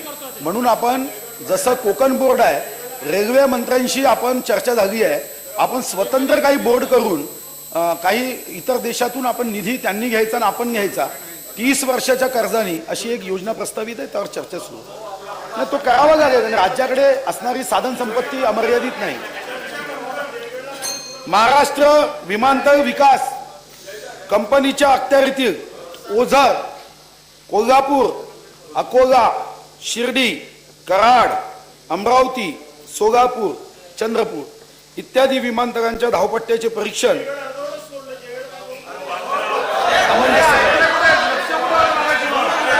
विमानतळाच्या विकासासाठी 91 कोटी रुपयाची तरतूद केली. औद्योगिक क्षेत्रातील महाराष्ट्राचे अग्रणी स्थान कायम राहावे व राज्याची आर्थिक प्रगती व्हावी या दृष्टीने महत्वपूर्ण पाऊल म्हणून मेक इन महाराष्ट्र हा नाविन्यपूर्ण उपक्रम शासनाने सुरू केला आहे. राज्यात गुंतवणूक करण्यास इच्छुक असलेल्या गुंतवणूकदारांना उद्योग सुरू करण्यास सर्वसाधारणपणे आवश्यक असलेले परवाने मिळवण्यासाठी कार्यपद्धती सहज साध्य व सुलभ होणार आहे. तसेच यासाठीच्या विविध प्रक्रियांसाठी लागणारा कालावधी कमी होणार आहे. यंत्रावर आपण कालावधी कमी करतोय. मियान प्रकल्पाकरता यावर्षी 200 कोटी रुपये नियतव्यय प्रस्तावित आहे. 25 विशाल प्रकल्पांना मान्यता देण्यात आली असून यामध्ये 13,988 व्यक्तींना रोजगाराची संधी अपेक्षित आहे. 13,166 कोटी एवढी गुंतवणूक ही अपेक्षित आहे. पण उद्योग क्षेत्राला प्रोत्साहन देण्यासाठी 3,150 कोटी रुपये तरतूद प्रस्तावित करण्यात आली आहे. राज्यातील औद्योगिकदृष्ट्या अविकसित क्षेत्राच्या विकासासाठी चालना मिळण्यासाठी औद्योगिक समूह विकास योजना सुरू करण्यात आली असून यामध्ये सद्यस्थितीमध्ये 26 कोटी 50 लाख रुपये इतका नियतव्यय प्रस्तावित आहे. वस्त्रोद्योग धोरणाअंतर्गत राज्यातील 5 वस्त्रोद्योग प्रकल्पांना दीर्घ मुदतीच्या कर्जावर 5 ते 60% व्याज सवलत देण्यासाठी 15-16 मध्ये 59 कोटी 66 लाख रुपये नियतव्यय प्रस्तावित आहे. यासोबतच मराठवाडा, विदर्भ, उत्तर महाराष्ट्रातील पात्र वस्त्रोद्योग प्रकल्पांना दीर्घ मुदती कर्जाच्या 10% भांडवली अनुदान देण्यासाठी 28 कोटी रुपये नियतव्यय प्रस्तावित आहे. यंत्रमाग धारकांना वीज दरात सवलतीच्या नियमित योजनांसाठी नियमित योजना 1,232 कोटी 53 लाख रुपये प्रस्तावित आहे. ती नियमित योजना आहे. काजू प्रक्रिया उद्योगास प्रोत्साहन अनुदान. कोकणातील काजू प्रक्रिया उद्योग घटकांनी उत्पादित व प्रक्रिया केलेल्या काजूपैकी अंतिमतः विक्री झालेल्या काजूच्या विक्रीवर मूल्यवर्धित कर भरल्यावर त्यांना त्या कराची रक्कम प्रोत्साहन अनुदान म्हणून देण्यात येते. त्यासाठी मी 5 कोटी रुपये प्रस्तावित करतो आहे. घरेलू कामगारांसाठी विविध कल्याणकारी योजना राबविण्यासाठी महाराष्ट्र घरेलू कामगार मंडळ गठीत करण्यात आले आहे. यासाठी 20 कोटी रुपये नियतव्यय प्रस्तावित आहे. नाशिक त्र्यंबकेश्वर येथे सन 2015-16 मध्ये सिंहस्थ कुंभमेळा सुरू होणार आहे. गोदावरी नदी काठावर घाट बांधणे, पोच रस्ते, तात्पुरती निवासस्थाने इत्यादी कामे असलेल्या 2,378 कोटी 73 लाख रुपयाच्या आराखड्यास मंजुरी दिली आहे. यातील बहुतांशी कामे पूर्णत्वाच्या टप्प्यावर असून उर्वरित कामे त्वरित पूर्ण व्हावे या दृष्टिकोनातून नियोजन करण्यात आलं आहे. राज्यातील हाजी अली दर्गा मुंबई, ताजुद्दीन बाबा दर्गा नागपूर, तसेच वळसे पाटील साहेब श्री भीमाशंकर जिल्हा पुणे आपण अध्यक्ष आहात, श्री त्र्यंबकेश्वर जिल्हा नाशिक, श्री पर्री वैजनाथ पंकजाताई जिल्हा बीड, औंढा नागनाथ जिल्हा हिंगोली, श्री घृष्णेश्वर जिल्हा औरंगाबाद हे 5 ज्योतिर्लिंगे आणि जेजुरी आहे का शिवतारेजी जेजुरी जिल्हा पुणे, करवीर वासिनी श्री महालक्ष्मी देवस्थान, श्री क्षेत्र माहूरगड जिल्हा नांदेड, चव्हाण वहिनी सांगून दे साहेबांना, श्री क्षेत्र माहूरगड जिल्हा नांदेड, श्री क्षेत्र अक्कलकोट जिल्हा सोलापूर, श्री शनी शिंगणापूर जिल्हा अहमदनगर, श्री महालक्ष्मी जगदंबा मंदिर कोराडी जिल्हा नागपूर. आता कनेक्शन एखादं कमी दरात द्या बाबा. श्री क्षेत्र नीरा नरसिंगपूरजी जिल्हा पुणे. या तीर्थक्षेत्र विकासासाठी नियमित नियतव्यय आहेच. नियमित नियतव्यय तर राखून ठेवलाच आहे, पण याशिवाय अवितरित नियतव्ययापैकी 125 कोटीचा जास्तीचा निधी आम्ही या कामासाठी उपलब्ध करून देतोय. भारतरत्न नाही, त्याला स्पेशल योजना आहे. स्पेशल योजना आहे. पांडुरंग हरी तिथं कुठं आहे? जिथं हरी बसलाय तिथं पांडुरंगाची अडचण येणार नाही. भारतरत्न डॉक्टर बाबासाहेब आंबेडकर यांच्या जयंतीला पुढील वर्षी 125 वर्षे पूर्ण होत असल्याचे औचित्य साधून कामठी जिल्हा नागपूर येथे भारतरत्न डॉक्टर बाबासाहेब आंबेडकर यांचे स्मारक व प्रशिक्षण केंद्र विकसित करण्यासाठी नियोजित विभागा अंतर्गत माजी राज्यमंत्री जरा आपसात बाकी देतो गोगावले खाली बसा, खाली बसा. माजी राज्यमंत्री सुगेकाताई कुंभारे यांच्या सोसायटी मार्फत ड्रॅगन पॅलेस तयार करण्यात आलं होतं. त्याच्याच बाजूला डॉक्टर बाबासाहेब आंबेडकर कौशल्य विकास केंद्र बांधकामास 10 कोटी रुपये नियतव्यय चिन्हांकित करण्यात आलेला आहे. राज्य संरक्षित किल्ल्यांचे जतन व संवर्धन करण्यासाठी व स्थानिक लोकाभिमुख पर्यटनासाठी बृहत आराखडा तयार करण्यात येत आहे. हा एक महत्वाकांक्षी प्रकल्प आहे. यावर्षी एकात्मिक विकास आणि संवर्धनासाठी 10 महत्वाचे किल्ले निवडण्यात येतील. या प्रत्येक किल्ल्यात पर्यटक माहिती केंद्र तसेच मूलभूत सोयी सुविधा असतील. परिसर स्वच्छ राखणे तसेच संयुक्त वन व्यवस्थापन समितीमार्फत वनीकरण व त्याचे संरक्षण याचाही यामध्ये अंतर्भाव असेल. काही निवडक किल्ल्यांमध्ये ध्वनी प्रकाश कार्यक्रम साऊंड अँड लाईट शो करण्याचे प्रस्तावित आहे. यावर्षी रायगड किल्ल्यावर रायगड महोत्सव भरविण्यात येणार आहे आणि त्यासाठी 50 कोटी रुपयाचा नियतव्यय हा चिन्हांकित केला आहे. रायगड महोत्सव आणि इतर 10 किल्ल्यांच्यासाठी. महाराष्ट्राला विपुल निसर्ग संपदा लाभली आहे. ईश्वर प्रसन्न आहे महाराष्ट्रावर. त्यामुळे महाराष्ट्रात पर्यटनास भरपूर वाव आहे. पर्यटनाच्या माध्यमातून रोजगार निर्मिती, स्थानिक जनतेचे राहणीमान सुधारणे तसेच त्याचे राज्याच्या आर्थिक प्रगतीतील महत्त्व लक्षात घेता पर्यटन विकासाला चालना देण्याचा शासनाचा प्रयत्न आहे. वनातील निसर्ग पर्यटन विकसित करणे तसेच जैविक विविधतेचे संरक्षण करून वनावर उपजीविकेसाठी अवलंबून असणाऱ्या लोकांचे राहणीमान सुधारणे या उद्देशाने महाराष्ट्र राज्य निसर्ग पर्यटन विकास मंडळ स्थापन करण्याचा शासनाने निर्णय घेतलाय. आणि यासाठी 15-16 मध्ये प्राथमिक बाबीसाठी म्हणजे मंडळ स्थापन करण्यासाठी 50 लाख रुपये नियतव्यय दिलाय आणि इतर नियतव्यय आवश्यकतेनुसार उपलब्ध करून दिला जाईल. महाराष्ट्राला कोकणात 720 किलोमीटर सागरी किनारा राबलेला आहे.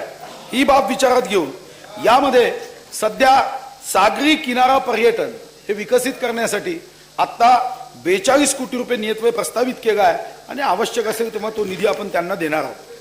चांदा आणि बांदा पर्यटन विकास. चांदा ते बांदा महाराष्ट्राचं वर्णन केलं गेलं आहे. महाराष्ट्राच्या 2 टोकावरील चंद्रपूर व सिंधुदुर्ग हे खनिज व नैसर्गिक संपत्तीचे वरदान लाभलेले जिल्हे आहे. या नैसर्गिक संपत्तीचा इष्टतम वापर व्हावा यासाठी सघन नियोजन व अंमलबजावणीचा विशेष कार्यक्रम राबविण्यात येईल. त्या अनुषंगाने चंद्रपूर जिल्ह्यातील बल्लारपूर येथे बंगलोरच्या धर्तीवर वनस्पती उद्यान, बॉटॅनिकल गार्डन तसेच सिंधुदुर्ग जिल्ह्यात पर्यटन वृद्धीसाठी विशेष कार्यक्रम आखण्यात येणार आहे. सिंधुदुर्ग जिल्ह्यासाठी तयार केलेला जिल्हा पर्यटन आराखडा world bank, Asian development bank यांना आर्थिक सहाय्य मिळवण्यासाठी विचारार्थ सादर करण्याचे प्रस्तावित आहे. सिंधुदुर्ग जिल्ह्यातील प्रस्तावित सी वर्ल्ड प्रकल्पासाठी आवश्यक निधी उपलब्ध करून देण्यात येईल. केंद्रीय पर्यटन मंत्रालयासही या प्रकल्पासाठी निधी उपलब्ध करून देण्याची विनंती करण्यात आली असून हा प्रकल्प अग्रक्रमित झालेला आहे. सी वर्ल्ड प्रकल्पाचा भाग म्हणून कौशल्य विकास प्रशिक्षण केंद्र उभारण्याचेही प्रस्तावित आहे. महाराष्ट्रात पर्यटनस्थळी भेटी देणाऱ्या देशी विदेशी पर्यटकांना दिशादर्शक फलक, आंतरराष्ट्रीय दर्जाची स्वच्छतागृहे, पिण्यासाठी पाणी, खाद्यगृहे यासारख्या मार्गस्थ सुविधा उपलब्ध करून देण्यात येणार आहे. मुंबई, रत्नागिरी, सिंधुदुर्ग, औरंगाबाद, बुलढाणा, कोल्हापूर इत्यादी ठिकाणी पर्यटन सुविधा उपलब्ध होणे आवश्यक आहे आणि त्यासाठी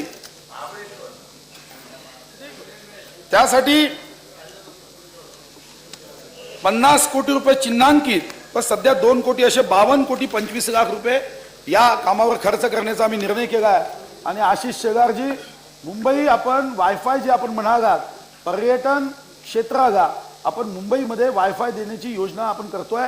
हे यामध्ये आपण चिन्हांकित केलं आहे. आपण मुंबईमध्ये काही ठिकाणी निश्चितपणे वायफाय फ्री ही योजना आपण आणणार आहोत.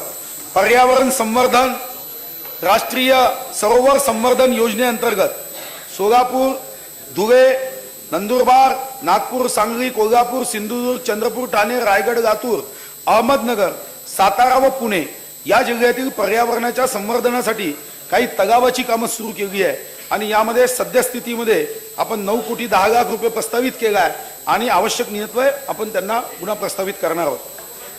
संजय गांधी राष्ट्रीय उद्यान, संजय गांधी राष्ट्रीय उद्यान मुंबईच्या आमदारांसाठी एक महत्वाचा विषय आहे. ताडोबा अंधारी व्याघ्र प्रकल्प आणि गोरेवाडा प्राणी संग्रहालय येथे मसाई मारासारखे आंतरराष्ट्रीय दर्जाचे सामूहिक वन्यजीव संरक्षित क्षेत्र व पर्यटन सुविधा विकसित करण्यात येत आहे. तसेच अभयारण्यात जंगल सफारी करताना पर्यटकांना बायोडायजेस्टर टॉयलेट, पिण्यासाठी शुद्ध पाणी यासारख्या सुविधा उपलब्ध करून देण्यात येईल. त्याचबरोबर इतर ठिकाणीही वन पर्यटन स्थळे विकसित करण्यात येईल. या बाबीसाठी एकूण 191 कोटी रुपये 91 कोटी रुपये अध्यक्ष महाराज आपण नियतव्यय प्रस्तावित केलाय आणि 100 कोटी चिन्हांकित केलाय. 191 कोटी रुपये आपण या संजय गांधी नॅशनल पार्क, गोरेवाडा प्राणी संग्रहालय येतो ना, हा चिन्हांकित एक नवीन शब्द केलाय. सामाजिक वनीकरणामार्फत, कारण अध्यक्ष महाराज आज आपण अनुभवतो की झाडांचं काय महत्व आहे आणि म्हणून आम्ही निर्णय केलाय की सामाजिक वनीकरणामार्फत प्रत्येक जिल्ह्यात उत्तमराव पाटील वन उद्यानाची निर्मिती 5 वर्षात करण्याचा शासनाचा मानस आहे. अशा उद्यानात वनीकरण, स्थानिक प्रजातीच्या वनस्पतीची लागवड, निसर्ग परिचय केंद्र, वन व पर्यावरण शिक्षण केंद्र यासाठी यावर्षी मी 20 कोटी रुपयाचा नियतव्यय प्रस्तावित करतोय आणि भविष्यात यासाठी लागणारा निधी हा प्राप्त होईल. राज्यात प्रत्येक जिल्ह्याच्या ठिकाणी सांगतो 191 कोटी आहे. राज्यात प्रत्येक जिल्ह्याच्या ठिकाणी उच्च तंत्रज्ञानावर आधारित रोपवाटिका निर्माण करण्यात येईल. यासाठी 18,70,00,000 रुपये नियतव्यय मी प्रस्तावित केला आहे. एक महत्वाचा निर्णय हा राज्य सरकार घ्यायला निघाला आहे. अध्यक्ष महाराज, आपण आदिवासी विभागासाठी 9.4% आपण पैसा आरक्षित करतो आपल्या प्लॅन बजेटच्या. आम्ही आता नवीन निर्णय करतोय की यामध्ये जे आदिवासी गाव आहे त्यांना एकूण आपल्या अर्थसंकल्पापैकी 5% ग्रामपंचायतीला प्रत्यक्ष पैसे द्यायचे. म्हणजे साधारणतः या मध्ये असणारे जे गाव आहे त्याला 250 कोटीच्या जवळपासचा निधी उपलब्ध होतील. हा निर्णय सुद्धा आम्ही या अर्थसंकल्पामध्ये करतोय. त्यासोबतच पेसा अधिनियम 1996 आणि वन हक्क कायदा 2006 यामधील तरतुदींची परिणामकारक अंमलबजावणी करण्याच्या उद्देशाने त्रिस्तरीय सहकारी संघ स्थापन करण्यात येणार आहे. या यंत्रणेद्वारे औषधी वनस्पती, सुगंधी वनस्पती, गोंद, तेंदूपाने इत्यादीचे संकलन, मूल्यवर्धन, साठवण, विपणन इत्यादीचा समन्वय साधणे शक्य होईल व मालाची योग्य किंमत वनातील व वनालगत राहणाऱ्या गावातील गावकऱ्यांना मिळेल. यासाठी महाराष्ट्र राज्य औषधी वनस्पती व अकाष्ट वनोपज सहकारी संघाची स्थापना करायची आहे. प्राथमिक बाबीसाठी, कारण ही नवीन योजना असल्याने आपण 50 लाख रुपये नियतव्यय प्रस्तावित केला आहे कदम साहेब, पण पुढे आपण जास्त पैसे देऊ, चिंता करू नका. राज्याने नुकतेच डिसेंबर 2014 मध्ये नवीन बांबू धोरण जाहीर केले. बांबू व बांबूवर आधारित लघु उद्योग क्षेत्राला प्रोत्साहन देण्याच्या उद्देशाने महाराष्ट्र राज्य बांबू विकास मंडळ स्थापन करण्याचे प्रस्तावित आहे. प्रारंभिक बाबीसाठी आवश्यक नियतव्यय हा केला आहे. अधिसूचित वन्यजीव अभयारण्य बाहेर बफर झोन लोकसहभागातून वन क्षेत्र वाढवणे, वृक्ष संपत्तीचे व्यवस्थापन करणे, तसेच राज्याच्या ग्रामविकास विभाग, आदिवासी विकास विभाग व जलसंधारण विभागाच्या योजना एकात्मिक पद्धतीने राबविणे यासाठी श्यामाप्रसाद मुखर्जी जन वन विकास योजना या नावाने नवीन योजना सुरू करण्याचा शासनाचा मानस आहे. त्यासाठी 15-16 मध्ये 25 कोटी रुपये नियतव्यय चिन्हांकित केला आहे. राज्यात विविध ठिकाणी असलेल्या प्राणी संग्रहालयातील व्यवस्थापनाच्या दृष्टिकोनातून व केंद्र सरकारच्या प्राणी संग्रहालय प्राधिकरण यांच्याशी समन्वय ठेवण्याकरता महाराष्ट्र राज्य प्राणी संग्रहालय प्राधिकरण स्थापन करण्याचे प्रस्तावित आहे आणि यासाठी आवश्यक नियतव्यय उपलब्ध केला आहे. मानव आणि वन्य प्राणी संघर्ष कमी करून अभयारण्य व राष्ट्रीय उद्यानालगतच्या गावकऱ्यांना पर्यटनासंबंधित लाभ देण्याच्या दृष्टिकोनातून सामूहिक निसर्ग संवर्धन ही नवीन संकल्पना राबविण्यात येणार आहे. उमरेड करहाणगा या अभयारण्याच्या लगतच्या गोठणगाव येथे उद्योजकता सामाजिक दायित्व माध्यमातून प्रायोगिक स्तरावर हे राबविण्याचं प्रस्तावित आहे आणि ही संकल्पना ताडोबा व्याघ्र प्रकल्पाच्या बफर क्षेत्रात उद्योजकता, सामाजिक दायित्व व शासकीय अनुदान या माध्यमातून राबविण्यात येईल. आता एका महत्वाच्या विषयाकडे मी सभागृहाचं लक्ष वेधू इच्छितो, ते म्हणजे कौशल्य विकास. आज राज्याच्या तरुणांचं आव्हान बेरोजगारी हे प्रश्न आमच्यासमोर महत्वाचे प्रश्न आहे. तरुणांना रोजगाराच्या संधी उपलब्ध होणे हे आपल्या पिढीसमोर तसेच शासनासमोर सर्वात मोठे आव्हान आहे. शासनाने देऊ केलेल्या सवलतीवर अवलंबून राहण्यास आजच्या तरुणाला स्वारस्य नाही. साहजिकच काहीतरी रोजगार असावा व परिवाराचा आणि समाजाचा एक उत्पादक सदस्य म्हणून सन्मानाने जगता यावे, अशी या तरुण वर्गाची सर्वसाधारण भावना आहे. तरुणांना आपले भावी आयुष्य समर्थपणे घडविता यावे यासाठी परंपरागत शिक्षणास कौशल्य विकासाची जोड देणे आवश्यक आहे. आणि यासाठी माननीय पंतप्रधान श्री नरेंद्र मोदी यांनी स्किल इंडियाची संकल्पना मांडली. त्यास अनुसरून आम्ही कुशल महाराष्ट्र, रोजगारयुक्त महाराष्ट्र, कुशल महाराष्ट्र, रोजगारयुक्त महाराष्ट्र हे ध्येय समोर ठेवले आहे. राज्यात नुकताच कौशल्य विकास व उद्योजकता विभागाचा स्वतंत्र विभाग निर्माण करण्यात आला आहे. राज्यात सध्या कौशल्य विकास व स्वयंरोजगार सहाय्याच्या काही योजना आहेत. या सर्व योजनांचे मूल्यमापन व आवश्यकतेनुसार एकत्रीकरण करून कौशल्य विकास व स्वयंरोजगार सहाय्यासाठी प्रमोद महाजन कौशल्य विकास योजना या नावाने एक व्यापक योजना अंमलात आणण्याचे ठरविले आहे. या योजनेअंतर्गत तरुणांना ते करत असलेल्या किंवा त्यांचा कल असलेल्या रोजगारासाठी प्रशिक्षण तसेच स्वयंरोजगारासाठी दरवर्षी 5 लाख युवकांना औद्योगिक प्रशिक्षण संस्था व खाजगी संस्थेत प्रशिक्षण देऊन 75% आश्वासित रोजगार मिळेल असे नियोजन करण्यात येत आहे. म्हणजे हा महत्वाचा मुद्दा आहे. बांधकाम, उत्पादन आणि निर्मिती, वस्त्रोद्योग, ऑटोमोबाईल, आरोग्य सेवा, बँकिंग, वित्त आणि विमा, औद्योगिक औषध उत्पादने, कृषी प्रक्रिया आदी क्षेत्रावर भर देण्यात येणार आहे. या योजनेच्या माध्यमातून जास्तीत जास्त तरुणांपर्यंत पोहोचवण्याचा आमचा प्रयत्न राहील. प्रत्येक जिल्ह्यात कौशल्य प्रशिक्षण केंद्र स्थापन करण्याचा तसेच औद्योगिक प्रशिक्षण केंद्राचे रूपांतर कौशल्य विकास केंद्रात करण्याचा शासनाचा मानस आहे. रुपे साहेब, आपली मदत लागेल यासाठी. योजनेचा सविस्तर तपशील स्वतंत्रपणे जाहीर केला जाईल. या योजनेच्या प्रभावी अंमलबजावणीसाठी शासन प्रयत्नाची पराकाष्ठा करेल. कौशल्य विकास व उद्योजकता विभागासाठी सद्यस्थितीमध्ये मी 161 कोटी 84 लाख रुपयाचा नियतव्यय उपलब्ध केला आहे. आणि मी या सभागृहाला हमी देतो की या रोजगार तरुणाईसाठी जोही पैसा उपलब्ध करावा लागेल त्यासाठी आम्ही मागे पुढे पाहणार नाही. कारण ही तरुणाई राज्याची शक्ती आहे. हीच शक्ती या राज्याला छत्रपती शिवाजी महाराजांचं स्वप्न साकार करण्यासाठी हेच मजबूत हात कामी लागणार आहे. आणि म्हणून यासाठी पैसे आम्ही कमी पडू देणार नाही. राष्ट्रपिता महात्मा गांधी यांच्या विचाराचा अंगीकार करत सेवाग्राम जिल्हा वर्धा या ठिकाणी ग्रामोद्योग, कुटीरोद्योग व हस्तकला यांना प्रोत्साहन देण्यासाठी संसाधन व प्रशिक्षण केंद्र स्थापन करण्याचा शासनाने निर्णय घेतला. अध्यक्ष महाराज, ही अनेक ठिकाणी हे छोटे छोटे ग्रामोद्योग आहेत, परंपरागत उद्योग करतात, पण त्यांना लागणारं नवीन तंत्रज्ञान ज्यातून त्यांची उत्पादकता वाढू शकेल, ज्यातून त्यांची क्षमता वाढू शकेल, आर्थिक शक्ती वाढू शकेल, यासाठी आम्ही हे प्रशिक्षण केंद्र स्थापन करण्याचा निर्णय केला आहे. यासाठी यावर्षी मी 25 कोटी रुपये नियतव्यय चिन्हांकित केला आहे आणि भविष्यात जो लागेल तो निधी देऊ. पण महात्मा गांधींचा जो विचार आहे तो विचार या माध्यमातून ग्राम विकासासाठी करण्याचा आमचा संकल्प आहे. राज्यात नवीन क्रीडा धोरणाची सन 2012 मध्ये घोषणा करण्यात आली, तथापि त्याची अंमलबजावणी फारशी झालेली नाही. सदर धोरणाची परिणामकारक अंमलबजावणी करण्यात येईल. व्यायामाचे महत्त्व लक्षात घेऊन राज्यातील प्रत्येक जिल्ह्यात खेळाडू, युवक युवती यांच्यासाठी जिल्हा क्रीडा संकुलाच्या ठिकाणी अथवा महानगरपालिका नगरपालिकांच्या उद्यानामध्ये सार्वत्रिक व्यायामशाळा टप्प्याटप्प्याने सुरू करण्यात येतील. त्यासाठी आवश्यक तो निधी उपलब्ध करून देण्यात आला आहे. तालुका व जिल्हास्तरीय क्रीडा संकुलाच्या बांधकामासाठी 50 कोटी रुपये नियतव्यय प्रस्तावित आहे.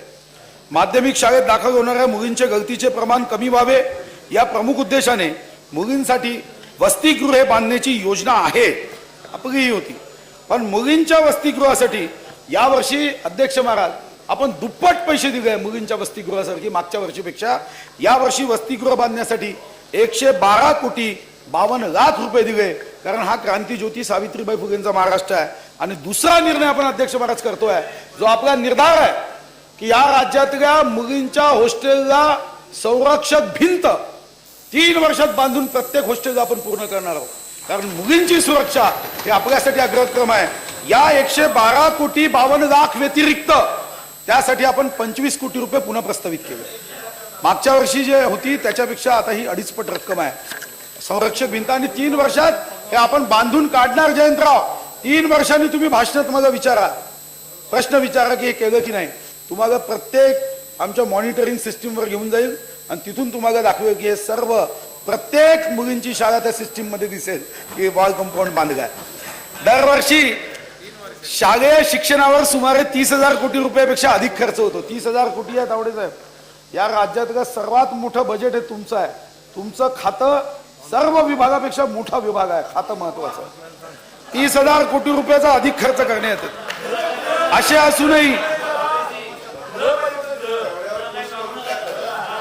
असे असूनही शिक्षणाचा दर्जा हा चिंतेचा विषय. दर्जेदार शिक्षणासाठी सर्व योजनांची प्रभावी अंमलबजावणी करण्यासाठी शासन कटिबद्ध आहे. आमचे तावडे साहेब फार मेहनत करतात. शिक्षणाचा दर्जा वाढविण्याकरता विद्यार्थ्यांची परीक्षा तसेच शिक्षकांचे मूल्यमापन यावर भर देण्यात येईल. याखेरीज सर्व शिक्षक व विद्यार्थी यांची बायोमेट्रिक पद्धतीने उपस्थितीची नोंद घेतली जाईल. हे करताना शिक्षणाच्या सार्वत्रिकरणाचा उद्देश साध्य करत शिक्षणापासून कोणीही वंचित राहणार नाही याची खबरदारी घेणे ही या शासनाची प्राथमिकता असणार आहे. बालकांचा मोफत व सक्तीच्या शिक्षणाचा अधिकार अधिनियम 2009ची अंमलबजावणी करण्यासाठी यावर्षी म्हणजे 15-16 मध्ये 1,690 कोटी 56 लाख रुपये इतका नियतव्यय प्रस्तावित केला. 1,690 कोटी 56 लाख.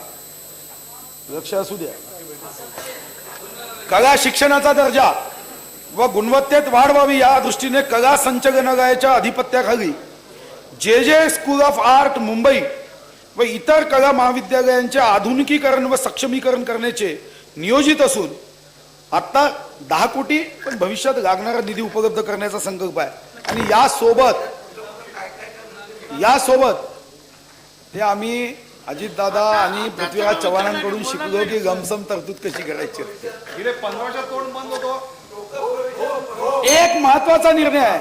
औरंगाबाद क्षेत्राचे आमदार आहेत ना आपण, राज्यामध्ये school of planning and architecture ही आंतरराष्ट्रीय दर्जाची संस्था मराठवाड्यातील औरंगाबाद येथे स्थापन करण्यात येईल. त्याला निधी देऊ.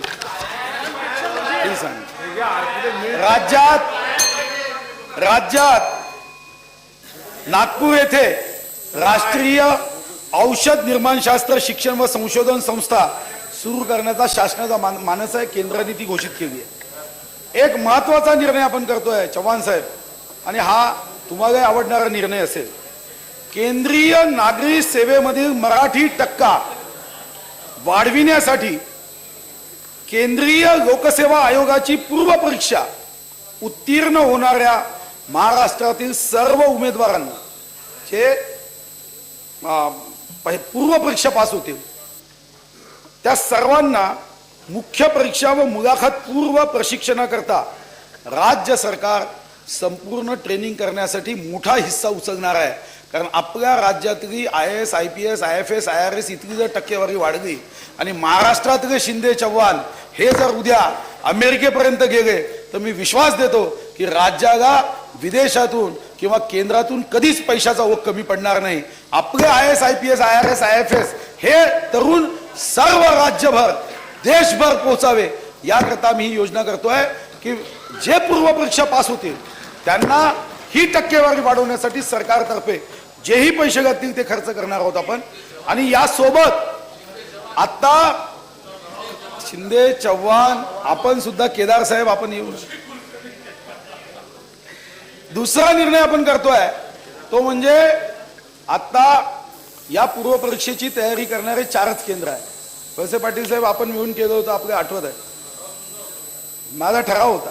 आता आपण निर्णय केला आहे प्रत्येक जिल्हा स्थानावर आपण या संदर्भामध्ये अभ्यासिका निर्माण करून संदर्भ ग्रंथासहित या राज्यातल्या सर्वांना, कोणत्याही जाती धर्माचा विद्यार्थी असेल, आपल्या शक्तीचा उपयोग गरिबी असल्याने पुस्तक विकत घेता येत नाही म्हणून करता येत नाही, तो अडचण आपण दूर करणार आहोत.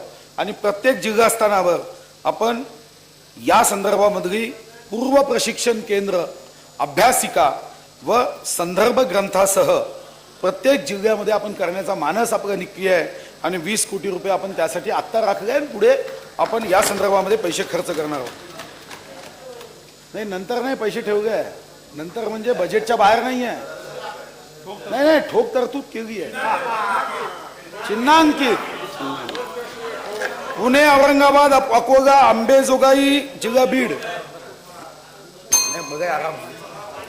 वेळा हा चिन्हांकित हा जो शब्दप्रयोग सुरू आहेत, आता चिन्हांकित हे जे काही आकडे जे आहेत, हा बजेटचा भाग आहे बजेटचा भाग आहे की नाही? बजेटमध्ये आहे. पण चिन्हांकित म्हणजे काय? काय यांचं सगळं भाषणच चिन्हांकित आहे? मंत्री महोदय भाषण चिन्हांकित आहे, पण ते तुमच्यासारखं प्रश्नांकित नाही.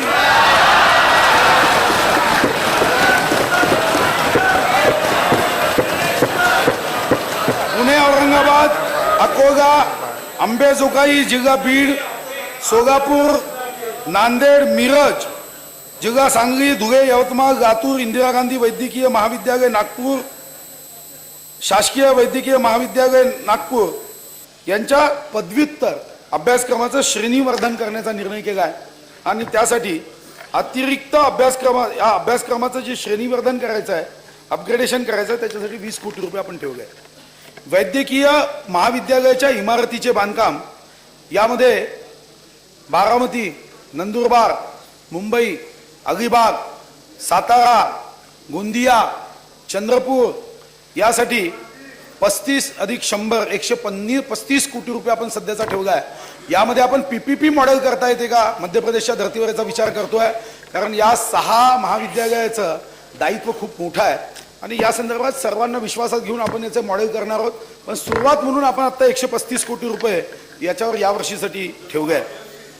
इंदिरा गांधी शासकीय वैद्यकीय महाविद्यालय नागपूर व परिसराच्या विकासाकरता बृहत आराखडा तयार करण्यात आला असून त्याच्या अंमलबजावणीच्या अनुषंगाने सुद्धा कार्यवाही करण्यात येत आहे. IGMC आहे सर. जे समूह रुग्णालय, पालकमंत्री आहे का दिसायचं, जे समूह रुग्णालय मुंबई येथे हायराइज्ड सुपर स्पेशालिटी रुग्णालयाच्या इमारतीच्या बांधकामास मान्यता देण्यात आली आहे आणि या हायराइज समितीच्या परवानगी अभावी हा प्रकल्प अडकला होता. यामध्ये आता या प्रकल्पास गती प्राप्त होईल आणि जे समूह रुग्णालय मुंबई येथे 1000 अधिकच्या रुग्णखाटा या उपलब्ध होतील. 1000 जे हॉस्पिटल मुंबईचं हॉस्पिटल महत्वाचं आहे. 1000 रुग्णखाटा. राष्ट्रीय आरोग्य अभियानामध्ये राष्ट्रीय ग्रामीण आरोग्य अभियान, राष्ट्रीय नागरी आरोग्य अभियान यामध्ये दर्जेदार व गुणवत्तापूर्ण प्राथमिक सेवा उपलब्ध करून देणे, सांसर्गिक व असंसर्गिक आजाराचा प्रतिबंध व नियंत्रण करणे यासाठी 1996 कोटी 48 लाख रुपये 1996 कोटी 48 लाख रुपये नियतव्यय प्रस्तावित आहे. राजीव गांधी जीवनदायी आरोग्य योजनेसाठी 971 आजारासाठी 300 कोटी रुपयाचा नियतव्यय प्रस्तावित आहे. एक अजून महत्वाचा निर्णय घेतला आहे सरकारने. कमी वजनाच्या व आजारी नवजात अर्भकांच्या मृत्यूंचे प्रमाण कमी करण्याच्या दृष्टीने 70 नवजात शिशु रुग्णवाहिका उपलब्ध करण्याचा निर्णय केला आहे आणि नवजात शिशु रुग्णवाहिका 70 यावर्षी आम्ही घेतोय. आरोग्य संस्थांची बांधकामे यासाठी नागरिक क्षेत्रात 181 कोटी 36 लाख, ग्रामीण रुग्णालय 46 कोटी, अनुशेषाअंतर्गत 112 कोटी, प्राथमिक आरोग्य केंद्र उपकेंद्र 49 कोटी व इतर यासाठी एकूण 389 कोटी 92 लाख इतका आपण आरोग्य संस्थांची बांधकामे करण्यासाठी देतोय. 389 कोटी 92 लाख. महिला बचत गटाचे सक्षमीकरण, कारण अध्यक्ष महाराज क्रांतीज्योती सावित्रीबाई फुलेंचा महाराष्ट्र आहे, हा छत्रपती शिवाजी महाराजांचा महाराष्ट्र आहे, महिलांचा सन्मान करणाऱ्यांचा महाराष्ट्र आहे. आणि म्हणून आम्ही या नारी शक्तीचा सन्मान व आदर करत महिलांचे सक्षमीकरण व त्यांना आत्मनिर्भर करण्यासाठी काही योजना प्रभावीपणे राबविण्याचा आमचा मनोदय आहे. महिलांसाठी भरो उडान अब तुम्हारा है आसमान या विचारानुसार महिलांना पुढे नेण्याचा संकल्प शासनाचा आहे. आणि ही ध्येयपूर्ती करण्यासाठी महिला वर्गास सूक्ष्म वित्त पुरवठा करण्याची नितांत आवश्यकता आहे. आणि यासाठी आम्ही काही निर्णय करतोय की जिल्हा स्तरावर जे पोषण आहार स्थानिक कृषी उत्पादनाच्या माध्यमातून चांगले पोषण मूल्य उपलब्ध करण्यासाठी बचत गटाच्या माध्यमातून यंत्रसामग्री खरेदी करणे, महिलांना आत्मनिर्भर करण्यासाठी कौशल्य विकसित करणे व प्रत्येक जिल्हा स्तरावर पुण्यश्लोक अहिल्याबाई होळकर बाजारपेठ निर्माण करण्याचा शासनाचा मानस आहे. आणि त्यासाठी 200 कोटी रुपये आपण प्रस्तावित करतोय. आणि या योजनेला सुद्धा पैसा कमी पडू दिला जाणार नाही, कारण महिला जर सशक्त झाला ते राज्य वेगाने पुढे जाऊ शकेल, हा आमचा मानस आहे. अंगणवाडी सेविका व मिनी अंगणवाडी सेविका व मदतनीस यांच्या मानधनात केलेली वाढ दिनांक 1 एप्रिल 2015 पासून लागू करण्यात येत आहे. कारण मागे नुसतं GR निघाला होता, पैसे दिले नव्हते. आपण हे पैसे पंकजाताई देतोय. केंद्र सरकारच्या बेटी बचाओ बेटी पढाओ या योजनेच्या धर्तीवर माझी कन्या भाग्यश्री योजना आमच्या पंकजाताईंनी तयार केली आहे. या नावाने नवीन योजना राज्यात सुरू करण्यात येत आहे. यासाठी सन 2015-16 मध्ये 200 कोटी रुपयाचा नियतव्यय आपण ठेवलेला आहे, राखून ठेवला आहे. मौलाना आझाद अल्पसंख्याक विकास महामंडळाला मला विचारलं होतं ना, मौलाना आझाद अल्पसंख्याक विकास महामंडळाला आपण भागभांडवली अंशदानापोटी गतवर्षी फक्त 35 कोटी रुपये दिले होते. आम्ही 150 कोटी रुपये देतोय. 150 कोटी. आणि यामध्ये मुलींचा रोजगार, स्वयंरोजगार, रोजगारक्षम प्रशिक्षणासाठी आगे और अच्छा है. ओ भाई पटेल नीचे बैठो, पटेल नीचे बैठो, बाद में नहीं नहीं, पटेल नीचे बैठो, नहीं नहीं,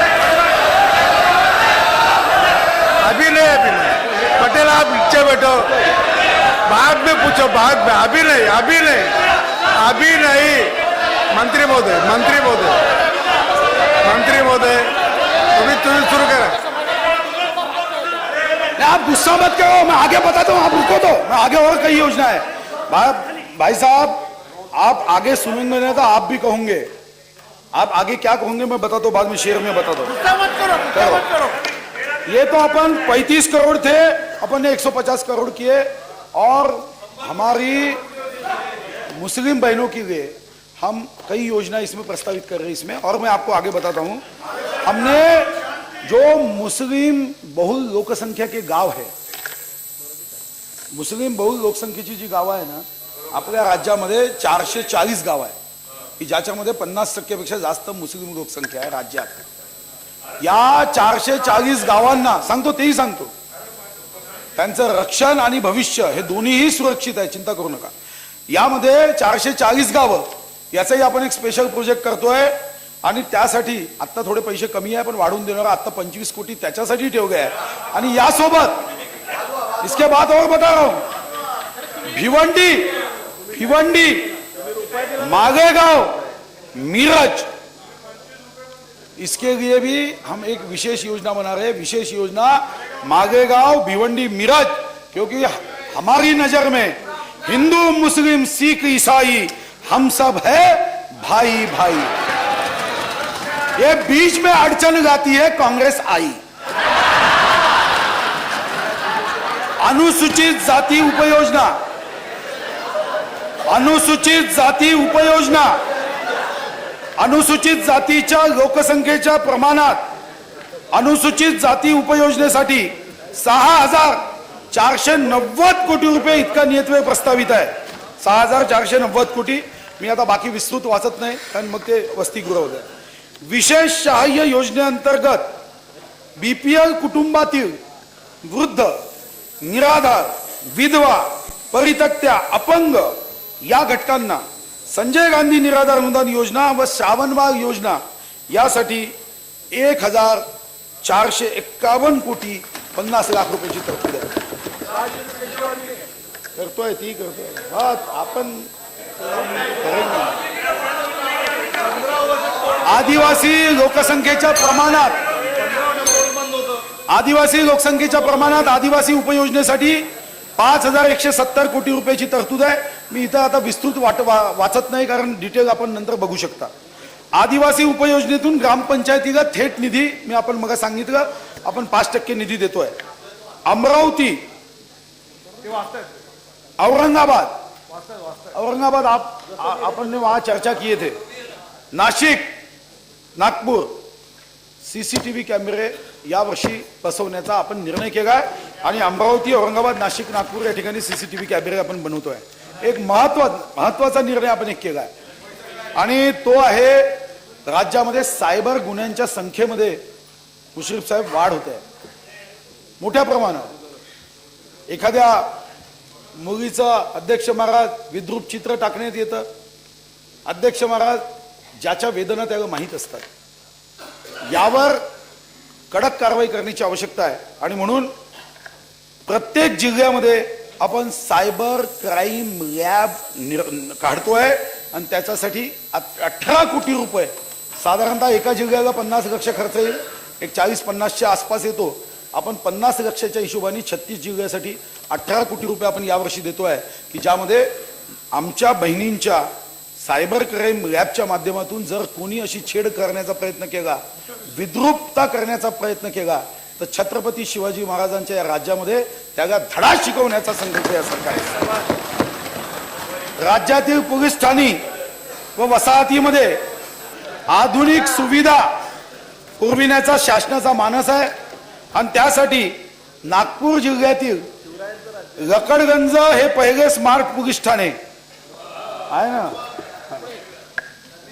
व वसाहत म्हणून विकसित करण्यात येत आहे. यासाठी आवश्यक तो निधी उपलब्ध करून दिला जाईल. आपण चिंता करू नका. राज्यातील विविध ठिकाणी न्यायालयासाठी न्यायालयीन इमारती बांधण्याची आवश्यकता आहे कारण वेगाने निर्णय व्हावे. इमारती चांगल्या पाहिजे. यावर्षी आपण 413 कोटी 60 लाख रुपये आपण नियतव्यय प्रस्तावित केला.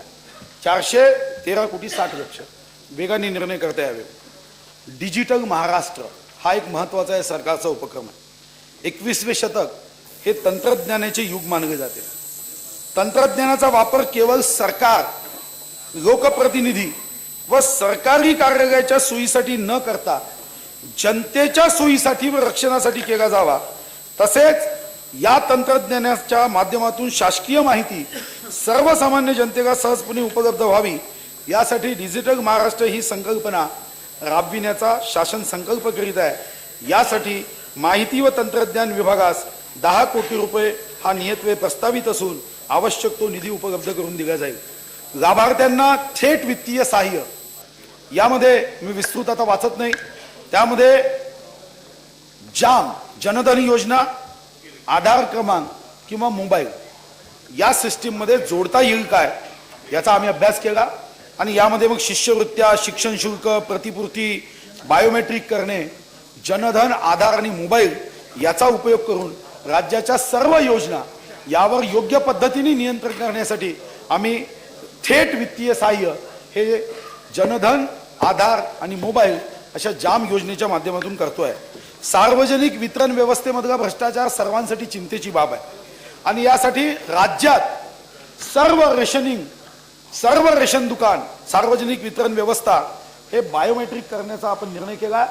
103 कोटी रुपये खर्च लागणार आहे. आता आपण 23 कोटी रुपये प्रस्तावित केले आणि आवश्यकतेनुसार सर्व निधी त्यांना देण्याचा निर्णय केला. बापट साहेब तेजी से काम करो, चिंता मत करो. आपला राज्य सांस्कृतिक आहे, सांस्कृतिक वारसा आहे आणि म्हणून या सरकारने निर्णय केला आहे की या राज्यामध्ये एकही जिल्हा नाट्यगृह विना राहता कामा नये. परभणीचे आमदार असतील, जेव्हा मी गेलो नाट्यगृह नाही म्हणून सांगितलं अकोला गोवर्धन शर्मा जी, आप कहे हमारे यहाँ नाट्यगृह नहीं है, अब चिंता मत करो, 5 वर्ष का ये संकल्प है। इस वर्ष हम ये संकल्प की शुरुआत कर रहे हैं, एक भी जगह नाट्यगृह के बिना रहेगा नहीं। अब ये 20 कोटी दे रहे, आप कहीं नाट्यगृह अकोला का शुरू कर देंगे। एक महत्वाचा पैसे देतोय, एका वेळी सुरुवात नाही, काही जिल्ह्यांमध्ये आहे ना, नागपूरमध्ये आहे, चंद्रपूरमध्ये आहे, नाशिकमध्ये आहे।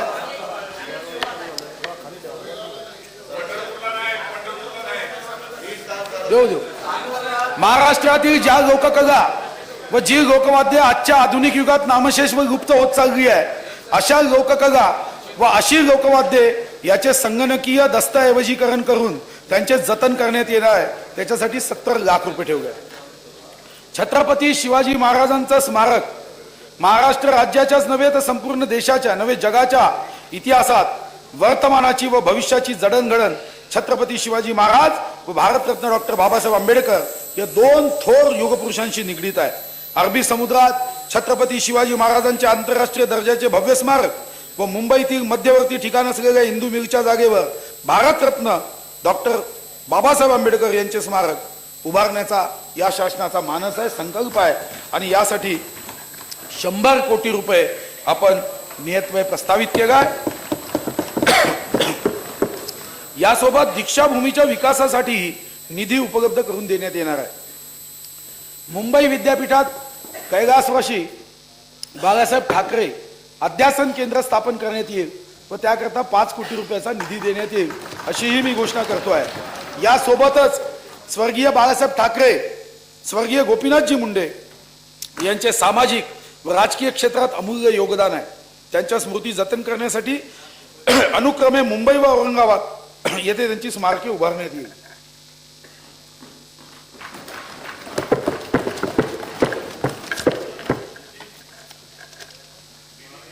भारत भूमीला सांगितलं ना त्यांना जो लागेल त्याचा प्लॅन तयार व्हायचे ना काही नाही। हा चिन्हांकितही नाही, प्रश्नांकित नाही आहे, हा आदेशांकित आहे, काही चिंता करू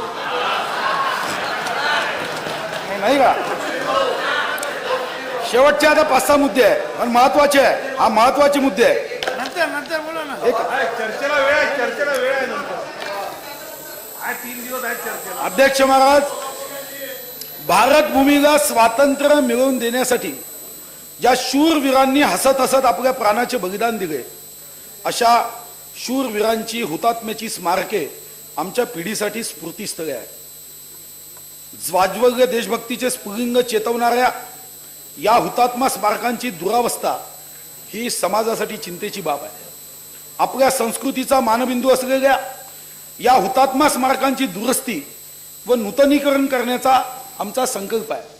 5 वर्षाचा 206 हुतात्मा स्मारकाचा कायापालट नूतनीकरण करण्याचा आमचा संकल्प आहे। कारण या हुतात्मा आम्हाला प्रेरणा देतात आणि आपल्याला माहित आहे की ते गाण्यामधले शब्द आहे, जिंदा रहने के मौसम बहुत है मगर जान देने की ऋतू रोज आती नहीं। या हुतात्म्यांनी या देशाच्या स्वातंत्र्यासाठी जो लढा केला, यावर्षी मी 25 कोटी या हिशोबाने 5 वर्ष या स्मारकासाठी पैसा देण्याचा माझा संकल्प आहे। आणि 206 हुतात्मा स्मारक हे आपल्या विद्यार्थ्यांसाठी प्रेरणास्थान व्हावे हा या शासनाचा मानस आहे। हुतात्मा राजगुरू बापट साहेब, तुम्ही प्रेरणा घ्या। क्रांतीवीर लहुजी साळवे, क्रांतीवीर लहुजी साळवे,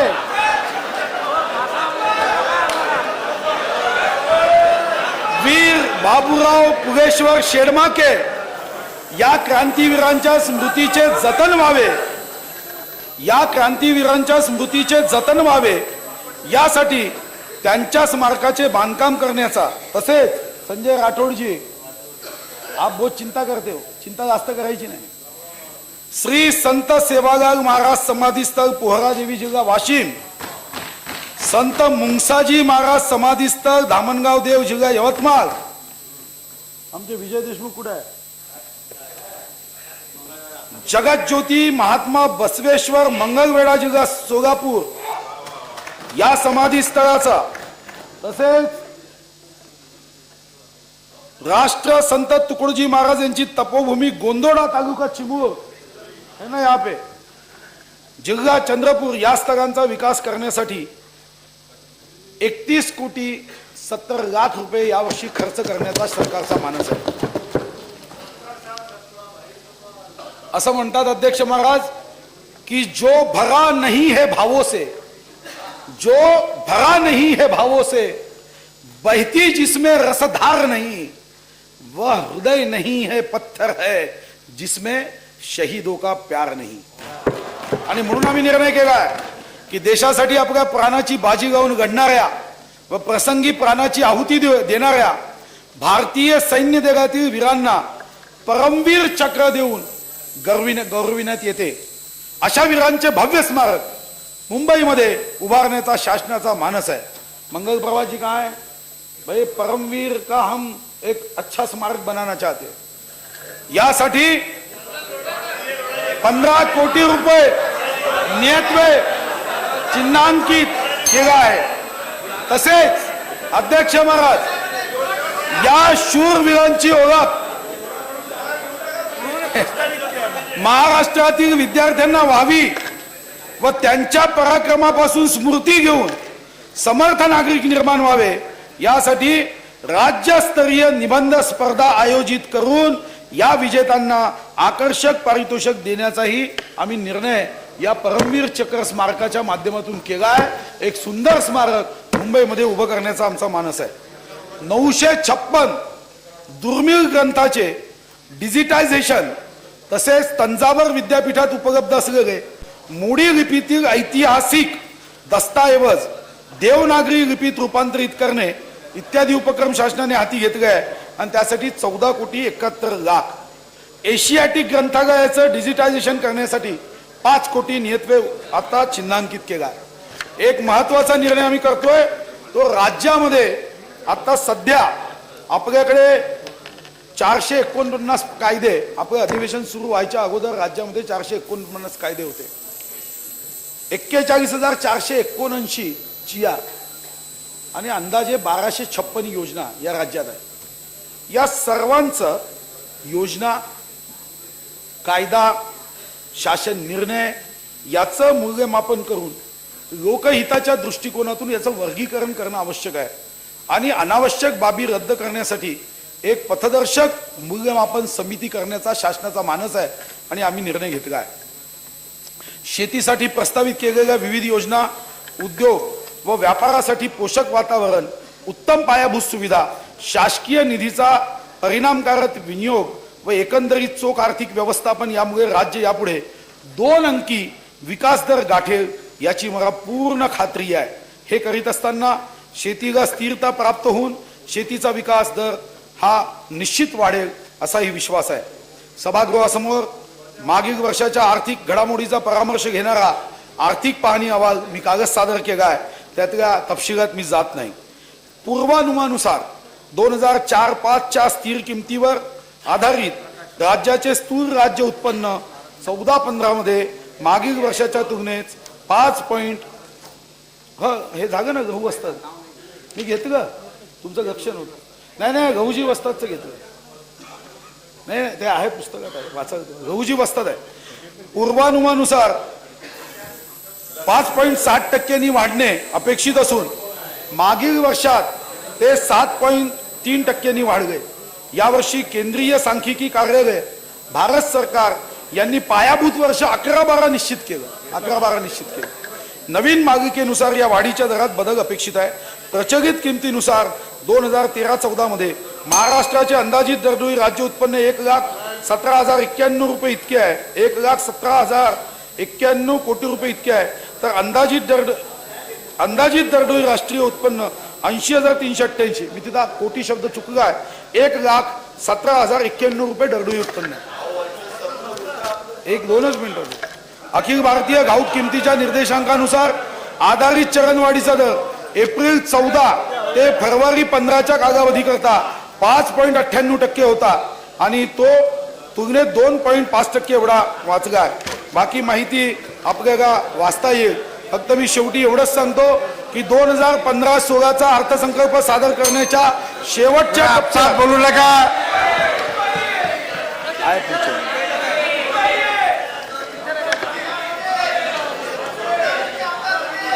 या अर्थसंकल्पाचा गरीब हा माझा केंद्रबिंदू आहे. आर्त आणि गरीब हे साक्षात ईश्वराचे प्रतीक आहे असं समजून जो जे वांछील तो ते जाहो हा आमचा प्रयत्न आहे आणि आमचा जनतेच्या आशीर्वादावर विश्वास आहे. आणि हा अर्थसंकल्प मांडताना बाकी आकडे याच्यात आले हा अर्थसंकल्प मांडताना हम तो दरिया है हमें अपना हुनर मालूम है. हम तो दरिया है हमें अपना हुनर मालूम है. हम जिधर भी चल पड़ेंगे रास्ता हो जाएगा हा अध्यक्ष महाराज आमचा विश्वास आहे. आता मी पार्ट 2 ला सुरुवात करतो.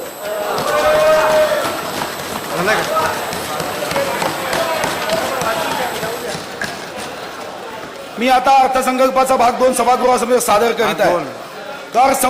कर संकलनाची पद्धत सोपी, सुटसुटीत व व्यवसायभिमुख असावी, मात्र कर चुकवेगिरी करण्यास प्रतिबंध करणारी असावी यावर माझा ठाम विश्वास आहे. कर संकलन पद्धतीत संगणकीकरणाचा वापर करून करदात्यास ई सेवा देणे, व्यापारातील भांडवल अडकून पडू नये याकरता व्यापाऱ्यांचा परतावा शीघ्र गतीने देणे या दिशेने सुधारणांची वाटचाल असेल. या पद्धतीमुळे व्यवसायात पोषक असे इज ऑफ डुईंग बिझनेस वातावरण तयार होईल व उद्योग वाढीमुळे कर संकलनात ही वाढ होईल.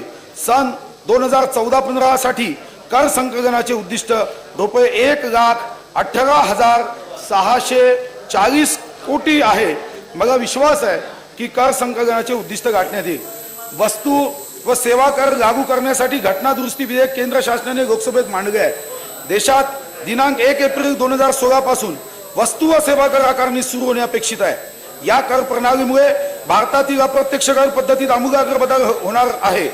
वस्तू व सेवा कर पद्धतीचा अवलंब केल्यामुळे भारतात एकसंघ सुसूत्र बाजारपेठ निर्माण होईल.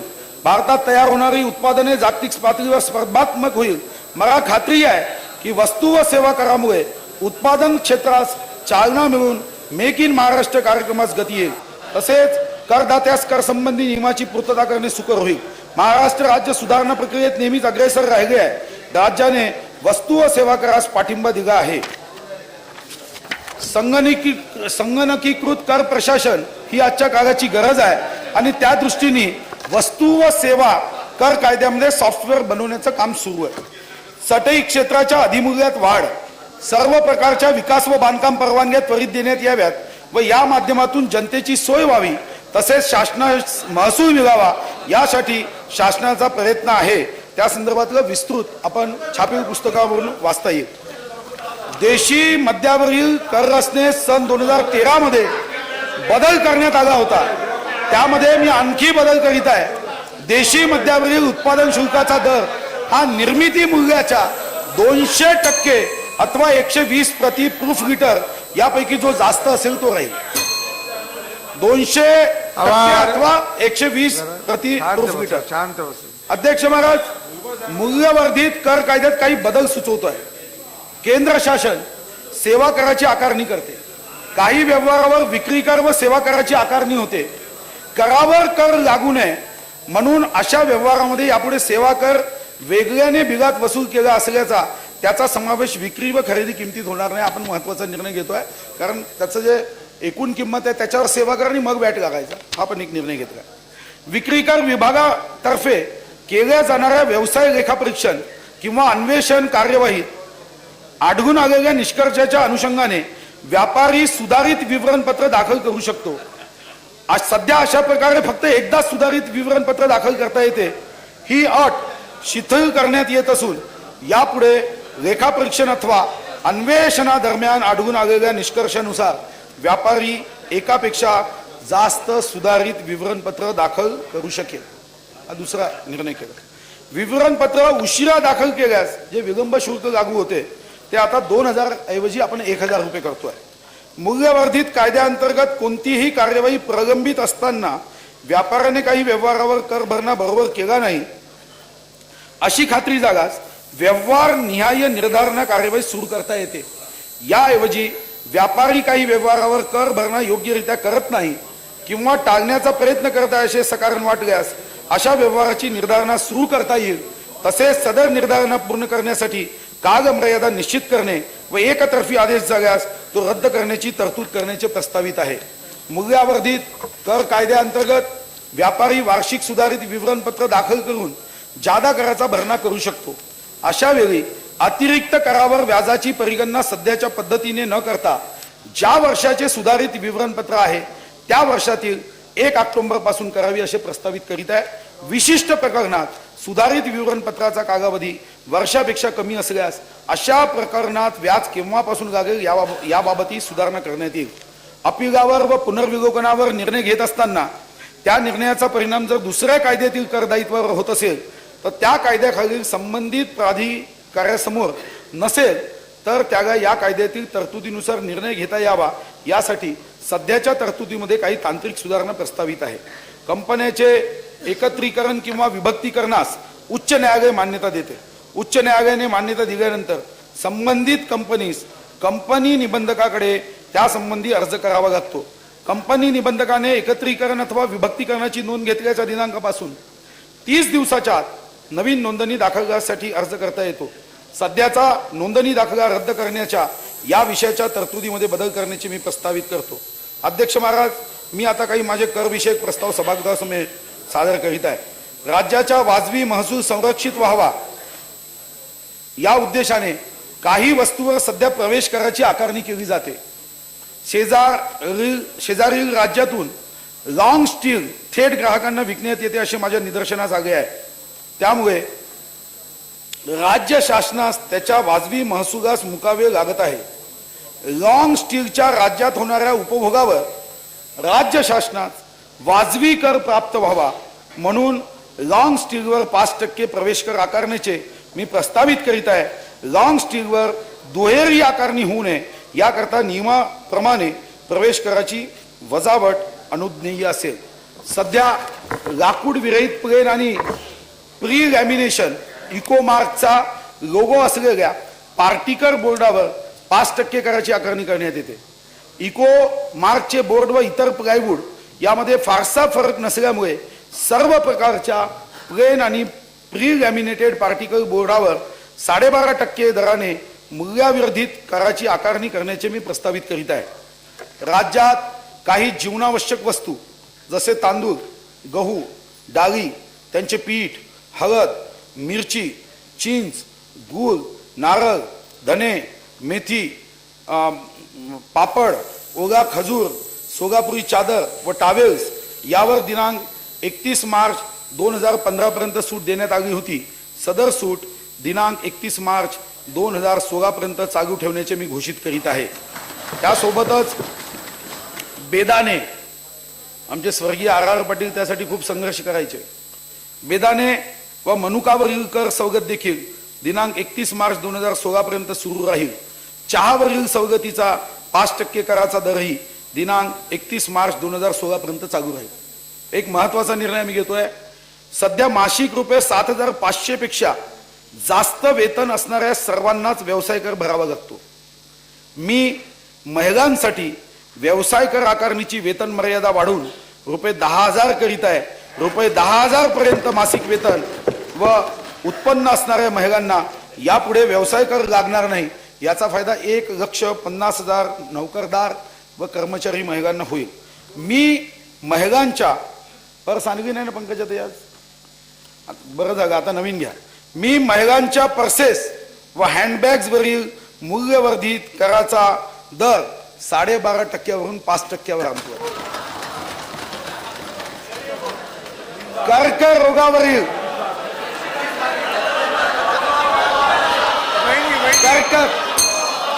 कर्करोगावरील उपचारांसाठी काही आवश्यक औषधी करमुक्त करण्याचा मी निर्णय केलाय. कर्करोगावरील आणि अशा करमुक्त औषधांची यादी मी अधिसूचित करतोय. पण कर्करोग हा आपल्या समोरची एक समस्या आहे. याच्यावरचा टॅक्स जो आहे तो मी पूर्णपणे माफ करण्याचा निर्णय घेतोय. वैद्यकीय उपचारादरम्यान आवश्यक हार्ट पेशंटला जी गाईड वायर आहे यामध्ये 12.5% जो टॅक्स आहे तो मी 5% आणतोय. यामध्ये आपण गाईड वायरचा टॅक्स कमी करण्याचा निर्णय करतोय. LED बल्ब, वीज वापर दिवसेंदिवस वाढतोय.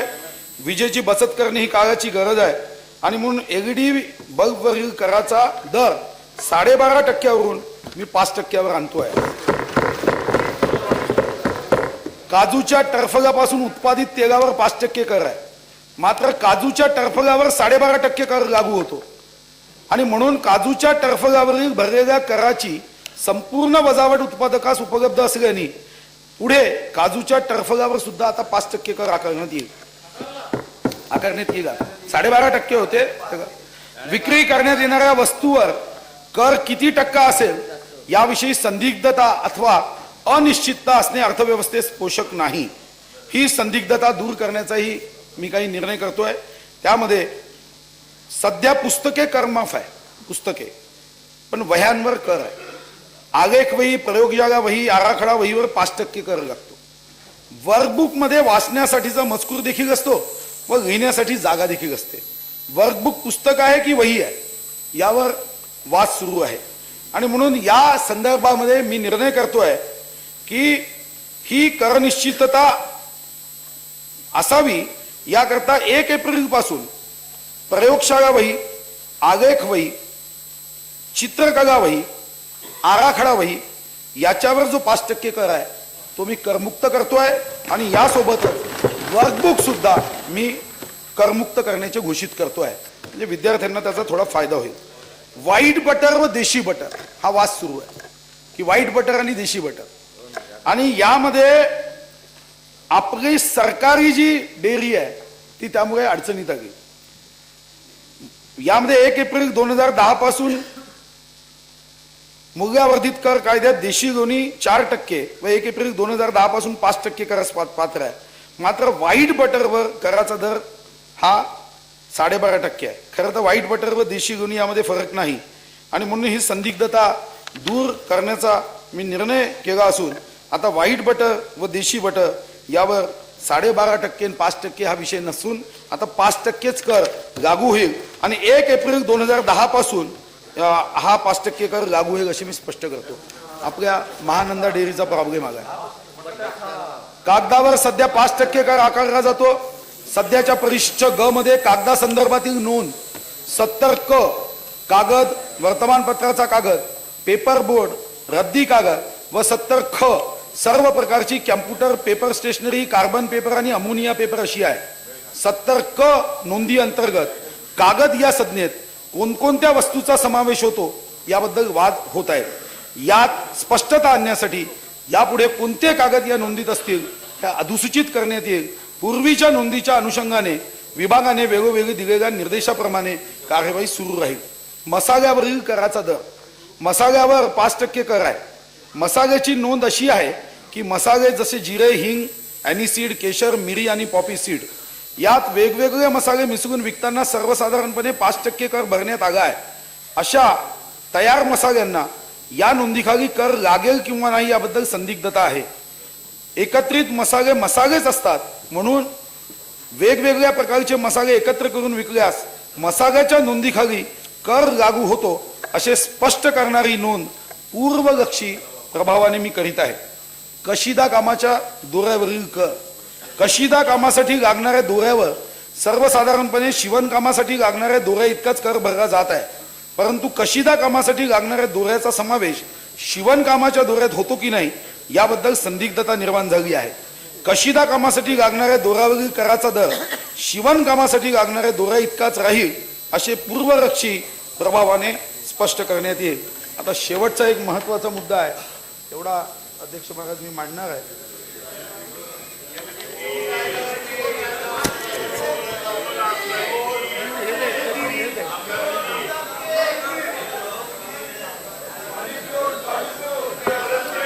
आता महत्वाचा हा निर्णय आहे. अध्यक्ष महोदय, स्थानिक संस्था कर रद्द करणे ही राज्य शासनाची भूमिका आहे. हा कर रद्द केल्यास मुंबई व्यतिरिक्त महानगरपालिकांना नुकसान भरपाई पोटी 6,875 कोटी इतकी रक्कम द्यावी लागणार आहे. ही नुकसान भरपाई मूल्यवर्धित कर कायद्याअंतर्गत कराचे दर वाढवून करण्याचे ठरविण्यात आले आहे. वाढीव मूल्यवर्धित कराचा दर ऐकून घ्या ना, संपूर्ण राज्यात लागू होईल. त्यामुळे सध्या स्थानिक संस्था कर लागू नसलेल्या क्षेत्रासही वाढीव कर संकलनाचा हिस्सा द्यावा लागेल. याचा विचार करून नुकसान भरपाई देण्यासाठी याचा विचार केला. नुकसान भरपाई देण्यासाठी किती कर वाढविणे आवश्यक आहे, रेव्हेन्यू न्यूट्रल रेट याबद्दल शिफारस करण्यात आली आहे. मुंबईतून क्रूड ऑइलवर लावण्यात येणाऱ्या जकातीपोटी मोठी रक्कम मुंबई महानगरपालिकेला प्राप्त होते. ही रक्कम स्टेट स्पेसिफिक ड्युटीच्या माध्यमातून तेल कंपन्या संपूर्ण राज्यातील जनतेकडून वसूल करतात. याबाबत सुद्धा विचार होणे गरजेचे आहे. वाढीव कर दरामुळे प्राप्त होणाऱ्या महसुलापैकी आवश्यक निधी महानगरपालिकांना अभिहस्तांकित केला जाईल व आवश्यकतेनुसार इतर क्षेत्रात द्यावयाच्या अनुदानासाठी मागणी केली जाईल. अध्यक्ष महाराज, याचा अतिशय सूक्ष्म अभ्यास करणे आवश्यक आहे. पण तरीही समाजाची जनभावना लक्षात घेऊन मूल्यवर्धित कराच्या वाढीव करदराबाबत व्यापक विचार विमर्श होणे आवश्यक असल्याने 1 ऑगस्ट 2015 पासून एलबीटी म्हणजे स्थानिक संस्था कर रद्द करण्याचं मी घोषित करतोय. 1 ऑगस्ट 2015 पासून आता राज्यामध्ये एलबीटी राहणार नाही.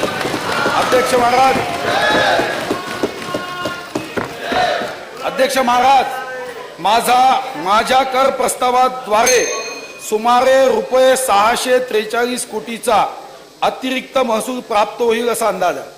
सदर वाढ ही सन 2015-16च्या अर्थसंकल्पीय अंदाजात अंतर्भूत केली आहे.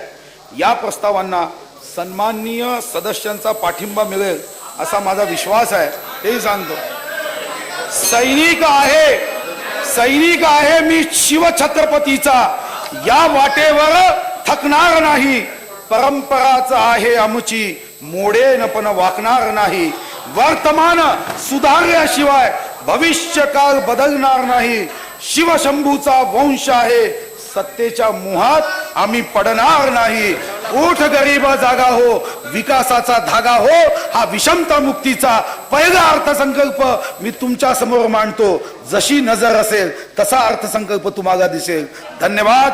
जय भवानी, जय जिजाऊ, जय शिवराय, जय भीम.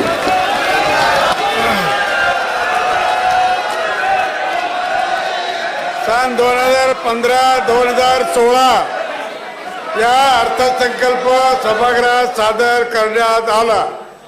अर्थसंकल्प प्रकाशने सुटकेसह सन्माननीय सदस्यांना देण्याची व्यवस्था वित्त विभागातर्फे तळमजल्यावरील वितरण केंद्रावर करण्यात आली आहे. सन्माननीय सदस्यांनी वितरण केंद्रावरून सदर प्रकाशने घेऊन जावी. सभागृहाची बैठक आता स्थगित होत आहे. गुरुवार दिनांक 19 मार्च 2015 रोजी सकाळी 11 वाजता सभागृहाची बैठक भरेल.